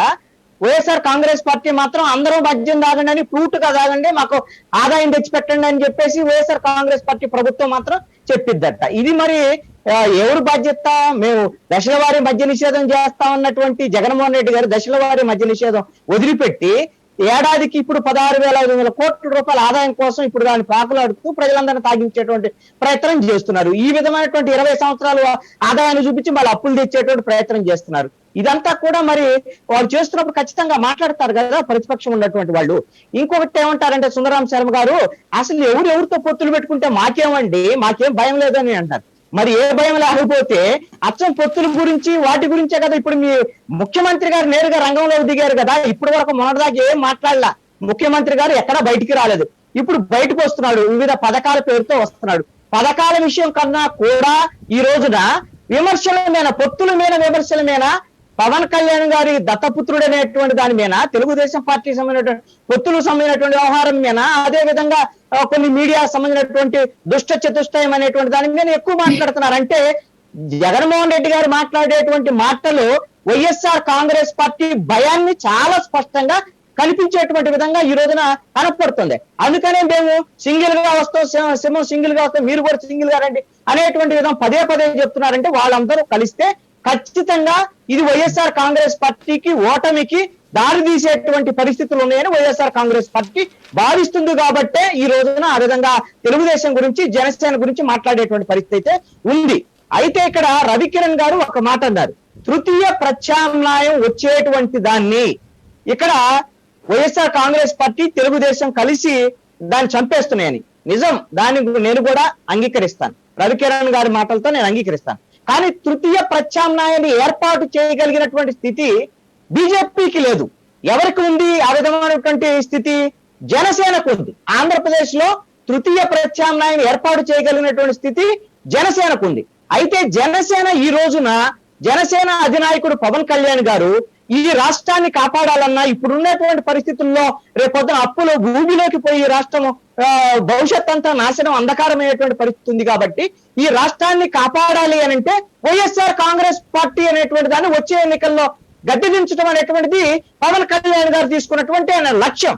ఆ లక్ష్యం అయినప్పుడు ఇక తృతీయ ప్రత్యామ్నాయం ప్రాధాన్యత అనేది ఉండదు. వైఎస్ఆర్ కాంగ్రెస్ పార్టీకి వ్యతిరేకంగా కూటమి తయారవటం తప్ప ఇంకొక మార్గం లేదు. మీకు ఆ విధమైనటువంటి నోటా కన్నా తక్కువ ఉన్నారు కాబట్టి మీరు కూటమిని ఏర్పాటు చేసేటువంటి పరిస్థితి మీకు లేదు. కాబట్టి ఆంధ్రప్రదేశ్ లో ఈ రోజున తృతీయ ప్రత్యామ్నాయానికి అవకాశం లేదు, అలాంటి పరిస్థితులు కూడా లేవు అనేటువంటి విషయాన్ని గమనించాల్సినటువంటి అవసరం ఉంది. అయితే ఇందాక నేను చెప్పిన దాంట్లో సాయి గారు, ఆంధ్రప్రదేశ్ లో ఉండేటువంటి పార్టీలతో ఏదో ఒక పార్టీతో పొత్తు పెట్టుకోవటం, అంటే తెలుగుదేశంతో జనసేనతో పొత్తు పెట్టుకోవటం వల్ల వాళ్ళు ఎంతో కొంత బలం పుంజుకునేటువంటి అవకాశం ఉంది బీజేపీ అనేటువంటిది నా యొక్క అభిప్రాయం. పొత్తు లేకపోతే ఎలా బలం పుంజుకోలేరు. అయితే మరి ఇలాగా వస్తే వచ్చే ఎన్నికల్లో 2024లో కేంద్రంలో ఏమైనా అవసరం అయితే ఆంధ్రప్రదేశ్ లో వచ్చేటువంటి ఏ పార్టీకి ఎక్కువ ఓట్లు వస్తే, ఎక్కువ ఎంపీ సీట్లు వస్తే వాళ్ళు సహకరిస్తారా లేదనేటువంటి విషయంలో ఇక్కడ బీజేపీకి భయం లేదు. ఒకవేళ తెలుగుదేశం జనసేనతో 2024లో ఆంధ్రప్రదేశ్ లో పొత్తు పెట్టుకున్నా కూడా 2024 ఎన్నికల్లో కేంద్రంలో ఏమన్నా బీజేపీకి అవసరం అనుకుంటే జగన్మోహన్ రెడ్డి గారు వాళ్ళు ఒకవేళ జగన్మోహన్ రెడ్డి గారికి ఎక్కువ వచ్చింది అనుకోండి, ఆయన ఎట్టి పరిస్థితుల్లో మద్దతు ఇచ్చి తీరుతారు. మీకు ఆ విధమైనటువంటి భయాలతో ఉన్నారు అనేటువంటిది చెప్తున్నారు కదా సుందరరాం శర్మ గారు. కేంద్ర ప్రభుత్వము వాళ్ళు ఎవరి మీద అయితే కేసులు ఉన్నాయో వాళ్ళందరిని ఆడిస్తారు. కాబట్టి జగన్మోహన్ రెడ్డి గారి దగ్గర ఆల్రెడీ కేసులు ఉన్నాయి కదా, కేసులు ఉన్నాయి కాబట్టి రేపొద్దున బీజేపీతో మళ్ళీ అధికారంలోకి వచ్చేటువంటి బీజేపీతో వాళ్ళ సహకారం కావాలంటే అడిగిన అడగకపోయినా అందిస్తారు. లేదు అని అంటే తెలుగుదేశం ఎలాగో మీరు మా పొత్తుతో పెట్టుకుంటున్నారు కాబట్టి వాళ్ళు మద్దతు ఇస్తారు. జనసేన మీతోనే కలిసి ఉంటుంది రేపొద్దున ఒకవేళ ముగ్గురిగిన పోటీ చేసేటువంటి పరిస్థితులు ఉంటాయి. కాబట్టి బీజేపీ ఆంధ్రప్రదేశ్ రాజకీయాల్లో బీజేపీ పొత్తు కూడా చాలా కీలకమైనటువంటి అంశం. బీజేపీకి నోటా కన్నా తక్కువ ఉండొచ్చు కానీ కురుక్షేత్రంలో కృష్ణుడు పాత్ర ఎలాగైతే ఉంటుందో, కృష్ణుడు ఒకవైపు ఆయన సైన్యం మొత్తం ఇంకొక వైపు ఉంది. కానీ సైన్యం ఎటువైపు ఉన్నా కూడా కృష్ణుడు ఉన్న వైపే కురుక్షేత్రంలో విజయం అనేటువంటిది వచ్చింది. కాబట్టి బీజేపీ అనేటువంటిది నోటాకన తక్కువ ఉన్నా కూడా బీజేపీ ఎవరితో అయితే పొత్తులో ఉంటుందో వాళ్ళే నేరుగా గెలిచేటువంటి అవకాశం ఉంటుంది. ఇక్కడ ఎందుకోసం అంటే కేంద్రం వైపు నుంచి అక్కడ ఉండేటువంటి కేంద్ర సంస్థలు, దర్యాప్తు సంస్థలు, ఈడీ, సిబిఐ ఇలాంటి ప్రతిపక్షాల మీద ప్రయోగాలు చేయటము, అదే విధంగా ఎన్నికల కమిషన్ ద్వారాగా అవకాశాలు ఇవ్వటము, ఇలాంటివన్నీ కూడా బీజేపీ యొక్క ఒక ప్రాక్టీస్. కాబట్టి బీజేపీ వైఎస్ఆర్ కాంగ్రెస్ పార్టీతో రహస్యంగా ఇప్పుడు ఒప్పందాల్లో ఉంది. రేపొద్దునగిన తెలుగుదేశం జనసేన కూటమిలో గిన రాకపోతే పరోక్షంగా జనసేన వైసీపీకి గిన బీజేపీ సహకరిస్తే ఖచ్చితంగా నష్టపోతామని చంద్రబాబు నాయుడు గారు లాంటి వాళ్ళు భయపడుతున్నారు. కాబట్టి బీజేపీని తెచ్చేటువంటి బాధ్యతని నాకున్నటువంటి సమాచారం మేరకు పవన్ కళ్యాణ్ గారు ఆ బాధ్యత తీసుకున్నారు. రేపొద్దున 2024 ఎన్నికల్లో తెలుగుదేశము అదేవిధంగా జనసేన ఈ కూటమికి సంబంధించినటువంటి దాంట్లో బీజేపీని తీసుకొచ్చేటువంటి బాధ్యత పవన్ కళ్యాణ్ గారు తీసుకున్నారనేటువంటిది నా యొక్క అభిప్రాయం. అందుకనే ఆయన అలాంటి క్యూ కూడా మనం ఇచ్చారు పవన్ కళ్యాణ్ గారు. నాకు అధిష్టానంతో సంబంధాలు ఉన్నాయి, మోడీ గారితో మంచి సంబంధాలు ఉన్నాయి, అమిత్ షా గారితో కూడా మాట్లాడుతున్నారు రాష్ట్ర ప్రయోజనాలకు సంబంధించినటువంటి విషయాల్లో. కాబట్టి నేను నేరుగా మాట్లాడతాననేటువంటి విషయాన్ని పవన్ కళ్యాణ్ గారు చెప్పున్నారు. కాబట్టి 2014 ఎన్నికల్లో బీజేపీ కోసం పవన్ కళ్యాణ్ గారు బీజేపీతోనే ఆయన టైఅప్ అయ్యారు తప్ప తెలుగుదేశంతో కలవలేదు. తెలుగుదేశంతో ఎందుకు బీజేపీతో కలిసి ఉన్నారు కాబట్టి తెలుగుదేశం ఉండేటువంటి ఆ కూటమికి సహకరించారు. అలాగనే 2014లో బీజేపీ కోసం పవన్ కళ్యాణ్ గారు ఏదైతే చేశారో 2024 ఎన్నికల్లో పవన్ కళ్యాణ్ గారి ప్రతిపాదన మేరకు తెలుగుదేశం పార్టీతో పొత్తుకి బీజేపీ వచ్చేటువంటి అవకాశాలు ఉన్నాయి అనేటువంటిది నాకున్నటువంటి సమాచారం. ఈ విధమైనటువంటి పరిస్థితి అయితే ఆంధ్రప్రదేశ్ లో ఖచ్చితంగా పొత్తులు, వ్యూహాలు, పొత్తులు లేకుండా వెళ్ళేటువంటి పరిస్థితులు అయితే లేవు. సాయి గారు, రైట్. రవికిరణ్ గారు. సాయి గారు, ఇప్పుడు మేము స్పష్టంగా చెప్తున్నాం, 2019 ఎన్నికలు అయిపోయినప్పటి నుంచి కాదు, 2018 తర్వాత ఎప్పుడైతే టీడీపీ వైసీపీ ట్రాప్ లో పడి వెళ్ళిపోయిందో, బయటికి మమ్మల్ని నిందించి బయటకు వెళ్ళిపోయారు, అప్పటి నుంచి ఇప్పటి వరకు మా రాష్ట్ర అధ్యక్షులు అప్పుడు కన్నా గారు కానీ, ఇప్పుడు సోమవీర్రాజు గారు కానీ, లేకపోతే మా రాష్ట్ర ఇన్ఛార్జీలు, మా జాతీయ నాయకత్వం కూడా అమిత్ షా గారి నుంచి కింద వరకు సునీల్ దియోదర్ గారి వరకు స్పష్టంగా చెప్తున్నాం, నా హమే ఆగే కుచ్ గఠబంధన్ హై, పీచే కుచ్ గఠబంధన్ హై ఏపీ మే. ఏపీలో అటు తెర ముందు కానీ తెర వెనక్కి కానీ జనసేనతో తప్పితే మిగతా ఏ ఒక్క పార్టీతో పొత్తులో లేవు అని స్పష్టంగా చెప్తున్నారు. నిన్న కూడా సోమవీర్రాజు గారు స్పష్టంగా చెప్పారు, మా పొత్తు జనంతో, జనసేనతో, మరి ఏ పార్టీతో పొత్తు ఉండే ప్రసక్తే లేదు. ఆ రకమైనటువంటి నిర్ణయం జాతీయ నాయకత్వం తీసుకుందని చెప్తున్నాం. అయితే రాష్ట్రంలో ఒక సెక్షన్ ఆఫ్ మీడియా కావచ్చు, లేకపోతే నేను ఇందాక మీకు చెప్పాను, టీడీపీ వైసీపీ కలిసి ఏ రకమైనటువంటి మైండ్ గేమ్ ఆడుతున్నాయో అని చెప్తాను. దానికి బలం చేకూర్చే విధంగానే ఇప్పుడు శర్మ గారు కూడా ఏమంటున్నారు, ప్రెసిడెంట్ ఆఫ్ ఇండియా ఎలక్షన్స్ తర్వాత చంద్రబాబు నాయుడు గారి మీద సిబిఐ కేసులు రావచ్చు అని చెప్పి భవిష్యవాణిని చెప్తున్నారు. అంటే ఆ మైండ్ గేమ్ లో ఈ పార్ట్ అన్నమాట. ఒకవేళ సిబిఐ కేసులు చంద్రబాబు నాయుడు గారికి వచ్చాయనుకోండి, అదిగో మేము ముందే చెప్పాం కదా అంటే టీడీపీ ఏమంటది, అదిగో శర్మ గారు పలానా టైంలో ముందే చెప్పారు, అందుకనే వీళ్ళు బీజేపీ వైసీపీ ఇద్దరు కలిసే ఉన్నారు, కూడబలుపుకొని మా మీద కేసులు పెడుతున్నారంటారు. ఒకవేళ చంద్రబాబు నాయుడు మీద కేసు రాలేదనుకోండి, అప్పుడు వైసీపీ ఏమంటది, ఇదిగో వీళ్ళందరూ ఒకటే, అందుకనే కేసులు రాలేదు, తప్పించుకుంటున్నారంట. టీడీపీ ఏమంటుంది, జగన్ మీద కేసులు ఉన్నాయి 10 ఏళ్ల నుంచి, అసలు ఆయన బయటకు ఎందుకు తిరుగుతున్నాడు, ఆయన ముందు జైల్లో వేసేయాలి కదా, మోడీ గారు ఆయన దగ్గర సంస్థలు ఉన్నాయి కాబట్టి వీళ్ళకి సహకరిస్తున్నారు, వీళ్ళిద్దరూ కలిసి సహకరించుకొని ఆయన జైల్లో వేయట్లేదని. అసలు ఆయన కేసులు కోర్టులో ఉన్నాయి, జ్యుడిషియరీ అండర్లో ఉన్నాయి, మోడీ గారి సీట్ కింద ఉన్నాయంటే ఆయన కేసులు ఏమన్నా. జగన్మోహన్ రెడ్డి గారి కేసులు ఆల్రెడీ జ్యుడిషియరీ విచారణలో ఉన్నాయి, అది జ్యుడిషియరీ సిస్టమ్. దాన్ని మోడీ గారు ప్రధానమంత్రి గారు కానీ ఎవరికన్నా వెళ్ళిపోయి ఎలాగా ఇంటర్ఫీర్ అవుతారు, అది మోడీ గారి చేతిలో లేదు కదా. సో ఈ రకమైన టీడీపీ ఆ రకమైన అంటది, ఎందుకంటే వాళ్ళిద్దరు కలిసే ఉన్నారు, అందుకనే జగన్మోహన్ రెడ్డి గారిని జైల్లో వేయట్లేదు, లేకపోతే ఎలా ఉంటాడు బయట 10 ఏళ్ల పాటు ఎలా తిరుగుతాడు బయట, అర్జెంట్ గా జైల్లో వేసాడు అంట. వేయకపోతే ఈ రకం అంటే ఈ రకంగా ఒక మూడో ప్రత్యామ్నాయం రాకుండా భారతీయ జనతా పార్టీని ఎదగకుండా ఒక సైకలాజికల్ ట్రాప్, ఒక గేమ్ ఆడుతున్నారు. దానిలో భాగంగానే ఇప్పుడు కృష్ణాంజలి గారు చెప్పింది కూడా అదే. ఇప్పుడు ఏమంటారు కృష్ణాంజలి గారు, ఓ మూడో ప్రత్యామ్నాయం రాష్ట్రంలో అవకాశం ఉంది, అది జనసేనకు ఉంది అంటున్నారు. ఇప్పుడు జనసేన భారతీయ జనతా పార్టీ జనవరి 16, 2020లోనే పొత్తు పెట్టుకున్నాం. పొత్తు పెట్టుకొని కూడా మేము చెప్పింది అదే, మాకు 3వ ప్రత్యామ్నాయం అవకాశం ఉంది. గత టీడీపీ ప్రభుత్వం యొక్క దుర్మార్గమైన పాలన చూసాం. అప్పటి నుంచి ఇప్పటి వరకు ఏమంత గొప్పగా ఉంది, అప్పుడు చేసే కుంభకోణాలు ఇప్పుడు ఉన్నాయి, అప్పుడు మధ్య మాఫియా ఉంది, ఇప్పుడు మాఫియా ఉంది, అప్పుడు మైన్ మాఫియా ఉంది, ఇప్పుడు ఉంది మాఫియా, అన్ని మాఫియాలు అలాగే ఉన్నాయి, ఏం మారిందని ఏ రాయి అయితే పొడిరాలు కొట్టుకుంటాకి. అందుకని ప్రజలు విసుగెత్తిపోయారు, 3వ ప్రత్యామ్నాయానికి వెళ్తాం అంటున్నాం మేమే. ఇప్పుడు కృష్ణాంజలి గారు అంటున్నారు 3వ ప్రత్యామ్నాయం అవకాశం ఉంది జనసేనకని.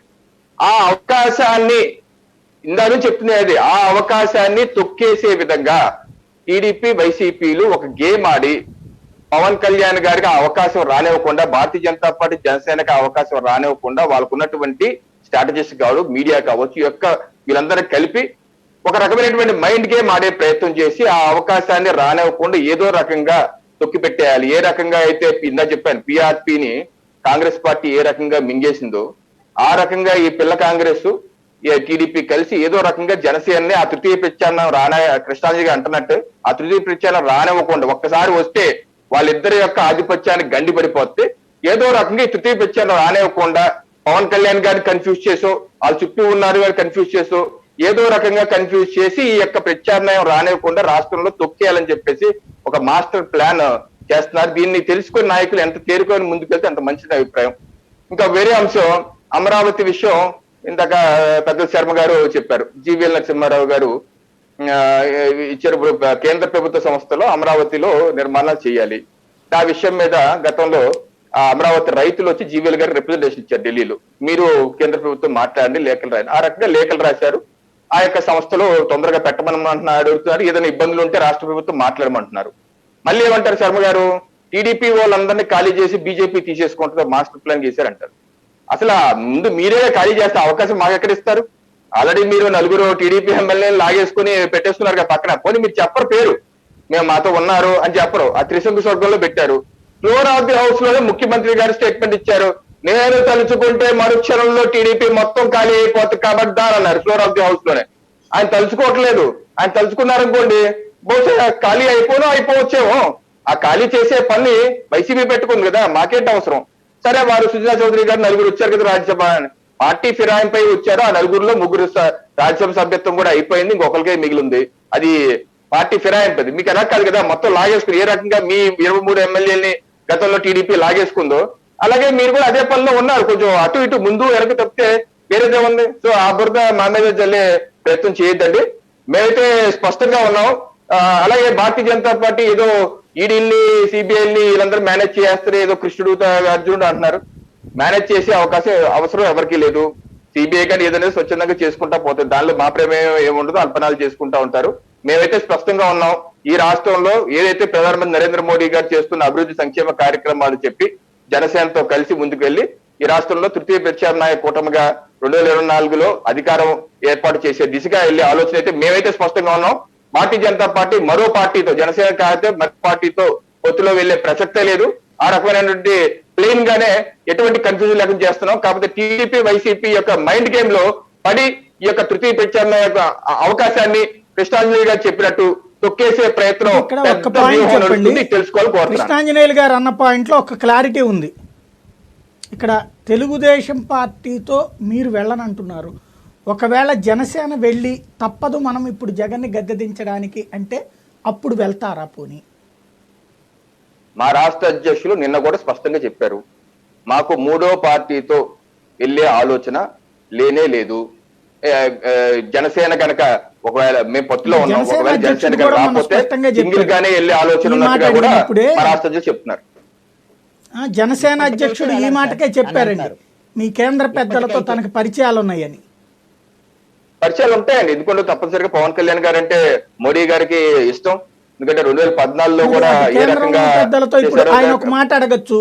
ఫర్ ఎగ్జాంపుల్, ఏమండి 2014లో మీకు బేషరత్గా మద్దతు ఇచ్చాను, మీ దగ్గర నుంచి ఒక్క సీటు ఆశించలేదు, ఆ రోజున మోడీ ప్రధానమంత్రి కావాలని ఇచ్చాను, ఇవాళ కూడా మోడీ ప్రధానమంత్రి కావాలని నేను అనుకుంటాను, ఇక్కడ ఆంధ్రప్రదేశ్ నుంచి కూడా మీకు సీట్లు కావాలి, అలాగే జగన్ గద్దె దిగాలి, కాబట్టి మనం ఇట్లా కలిస్తే బెటరు అని అంటే ఏమంటారు?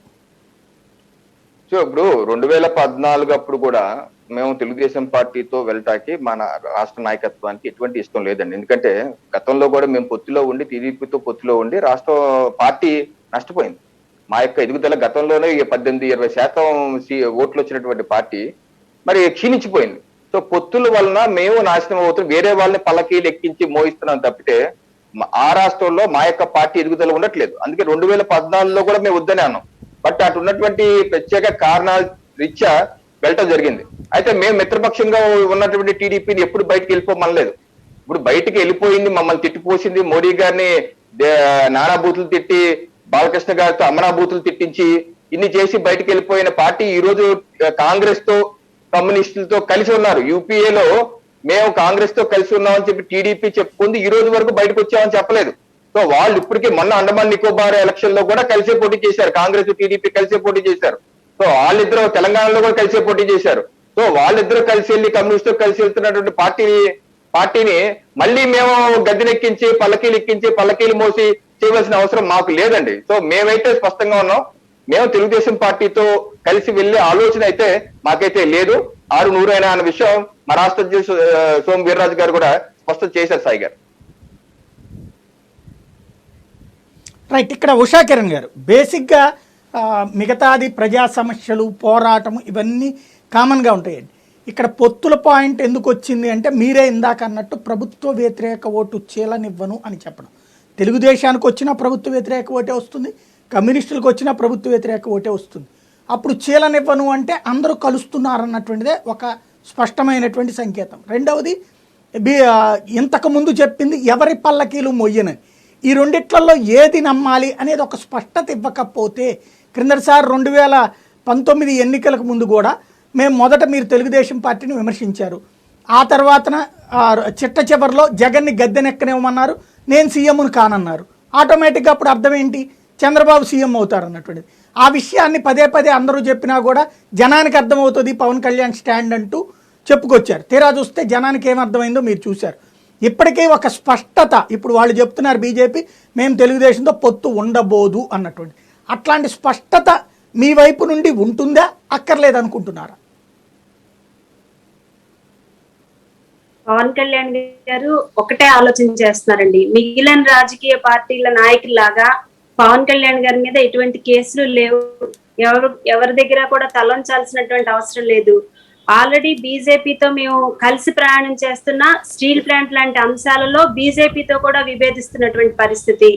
ఈ రాష్ట్ర ప్రయోజనాలను దృష్టిలో పెట్టుకుని అటు పోలవరం ప్రాజెక్టుకి సంబంధించి కానివ్వండి, రాష్ట్రానికి ప్రత్యేక హోదా సాధించుకోవడంలో కానివ్వండి, లేకపోతే స్టీల్ ప్లాంట్ కి సంబంధించినటువంటి అంశం కానివ్వండి, అనేక రాష్ట్ర ప్రయోజనాలతో బీజేపీతో కూడా విభేదిస్తున్నటువంటి పరిస్థితి. అయితే మేమేమి సిబిఐ దత్తపుత్రులం కాదు కాబట్టి మమ్మల్ని అరెస్ట్ చేస్తారు, మేము తగ్గుండాలి లొంగుండాలన్న అవసరం పవన్ కళ్యాణ్ గారికి లేదు. అయితే పవన్ కళ్యాణ్ గారి ఆలోచన విధానం ఏంటంటే, అవసరమైతే ప్రజా వ్యతిరేక ఓటు చీలిపోతే మరలా వైఎస్ఆర్ కాంగ్రెస్ పార్టీకి అవకాశం వస్తే, ఈ రోజు ఈ రాష్ట్రం ఇంత 25 సంవత్సరాలు వెనక్కి వెళ్ళిపోయినటువంటి పరిస్థితి, అన్ని రంగాల్లో కూడా కుదేలైపోతున్నటువంటి పరిస్థితి, ప్రతి వ్యవస్థ కూడా నిర్వీర్యం అయిపోతున్న పరిస్థితి. ఇందాక సార్ చెప్తున్నారు భావ సారూప్యత అంటే ఏంటి అని. మా ఆలోచన ఏంటంటే, 10 మంది మీరు ఏదైతే నవరత్నాలు అనే పేరుతో ప్రజల సొమ్మును తీసుకెళ్లి దోపిడీ చేసి కొన్ని వర్గాల వాళ్ళకి అందేటట్లుగా చేసి మిగిలిన అన్ని వర్గాల వాళ్ళని కూడా సఫర్ అయ్యే విధంగా చేస్తున్నారు. అలాంటివి కానివ్వకుండా మిగిలిన రాజకీయ పార్టీలు మా అభిప్రాయం చెప్పండి అమ్మా. ఇక్కడ ఉషా కిరణ్ గారు ఒక్క మాట చెప్పండి. ఇప్పుడు సంక్షేమ పథకాలు అనే పేరుతో, నవరత్నాల పేరుతో వాళ్ళు డబ్బులు ఇస్తున్నారు, అది దోపిడీ చేస్తున్నారు అంటే దోచి పెడుతున్నారు. గుడ్ అంటే మీరు వస్తే నవరత్నాలు తీసేస్తామంటారా? మేము చెప్పేది ఏంటంటే, వీళ్ళు ఇచ్చే నవరత్నాల వల్ల నిజంగా ప్రయోజనం ఉండి అది అన్ని రకాలుగా అందవలసిన వాళ్ళకి అందుతూ ఉంటే, ఈ గడప గడప మన ప్రభుత్వం అనే కార్యక్రమం వీళ్ళు చేపడితే మరి ఎందుకు ప్రజలు తిరుగుబాటు చేస్తున్నారు? వీళ్ళు ప్రతి వాళ్ళు ఇచ్చిన వాళ్ళు చెప్తున్నారు, మీరేమంటారు? ఇప్పుడు మీ స్టాండ్ ఏంటనేది, నవరత్నాలు అది మంచా చెడు అనేది జనం డిసైడ్ చేస్తారు. మీరు చెడు అంటున్నారు కదా, నవరత్నాలు అనేది జనాలకి దోచి పెడుతున్నారు. దెన్ మీరు వస్తే నవరత్నాలు ఇవ్వడం ఆపేద్దాం అనుకుంటున్నారా? ఆ సంక్షేమ పథకం అక్కర్లేదు అనుకుంటున్నారా? అలా కాదు సార్, ఇప్పుడు అవసరమైనంత వరకు సంక్షేమ పథకాలు అమలు చేయండి, మరి ప్రజలకి అదేనండి, అంటే ఇప్పుడు అది అవసరమని వాళ్ళు అనుకుంటున్నారు, ఇన్ని ఇవ్వాలని వాళ్ళు అనుకుంటున్నారు. మీరేమంటారు? అది ఇవ్వక్కర్లేదు, అందులో సగం ఇస్తే చాలు, పావిస్తే చాలు, లేదా అవి వద్దు అనుకుంటున్నారా? సార్ నేను మాకుండే మాకు షణ్ముఖ వ్యూహాన్ని, ఒక వ్యూహాన్ని పవన్ కళ్యాణ్ గారు రచించడం జరిగింది. ఆ వ్యూహం ద్వారా అండి, అంతేగాని అపార్ట్మెంట్ లో ఉన్న వాళ్ళకి కూడా తీసుకెళ్లి ఇప్పుడు మీ షణ్ముఖ వ్యూహంలో అయితే ఈ సంక్షేమ పథకాలు లేవు కదా. ఒక్క మాట వినండి, ఒక్క మాట వినండి, ఒక్క మాట వినండి. ఇప్పుడు ఒక్క మాట వినండి, పూర్తిగా వినండి. ఇప్పుడు ప్రాక్టికల్ గా ఫీజు రీఎంబర్స్మెంట్ ఆరోగ్యశ్రీ ఉందండి, ఇది రాజశేఖర రెడ్డి పెట్టాడు. ఆ తర్వాత వచ్చిన కాంగ్రెస్ గవర్నమెంట్ కంటిన్యూ చేసింది, తెలుగుదేశం పేరు మార్చి అది కంటిన్యూ చేస్తూ ఇంకా కొత్త పథకాలు పెట్టింది. ఏవైతే ఇప్పుడు నరేగా స్కీమ్ ఉంది, ఇదివరకు ఉపాధి హామీ పథకమో పనికి ఆహార పథకం అనే ఉండేది, దాని తర్వాత నరేగాని ఇప్పుడు పేరు మార్చి కంటిన్యూ చేస్తున్నారు. అదనంగా తెలుగుదేశం పార్టీ వచ్చి అన్న క్యాంటీన్ అన్నో, రైతు రుణమాఫీ అన్నో, డ్వాక్రా రుణమాఫీ అన్నో, పసుపు కుంకుమ అన్నో ఇంకొక కాన్సెప్ట్ పెట్టింది. బట్ ఇవి తీయలేదు. ఇప్పుడు మీరు వస్తే ఇవి తీసేసి మీ షణ్ముఖ వ్యూహం పెడతారా? సార్ ఇప్పుడు ఇవి ఏదైతే ప్రజలకి అనుకూలంగా ఉండి ప్రజలకు ఉపయోగపడే పథకాలు ఉంటే ఏ పార్టీ అధికారంలోకి వచ్చినా కూడా అవి తీయాలని ఆలోచన చేయదు సార్. మేమేం చెప్తున్నాం, అమలు చేయం. మాకు ఒక షణ్ముఖ వ్యూహం ఉంది, మేము మా వ్యూహాన్ని, మా మేనిఫెస్టోని మేము అమలు చేస్తాం. ముఖ్యంగా రాష్ట్రానికి సంబంధించి విద్యకు సంబంధించి కానీ, మీరు అమలు చేయరు, గృహ నిర్మాణానికి సంబంధించి కానీ ఏ పథకం తీసుకున్నా కూడా అందరికీ అది ఆమోదయోగ్యమే. కానీ 45 సంవత్సరాల వయసు ఉన్నటువంటి మహిళలు కూడా పెన్షన్ ఇవ్వమని ఎవరు అడిగారు? అపార్ట్మెంట్ లో ఉన్న వాళ్ళకు కూడా తీసుకెళ్లే నవరత్నాలు పంచమని ఎవరు అడిగారు? అంటే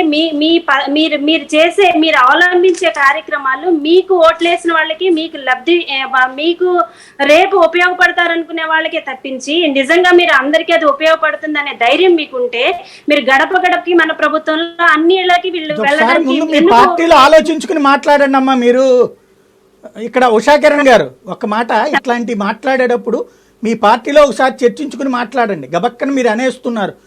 ఇప్పుడు ఆ అపార్ట్మెంట్లో వాళ్ళకి ఇస్తున్నారా, లేకపోతే ఇప్పుడు 150 కోట్ల మంది 150 కోట్ల కుటుంబాలు ఉన్నాయి, 1,50,000 కోట్ల కుటుంబాలు ఉన్నాయి ఆంధ్రప్రదేశ్లో. 138,000 కోట్ల మందికి రేషన్ కార్డులు, వైట్ రేషన్ కార్డులు ఉన్నాయి. వినండి,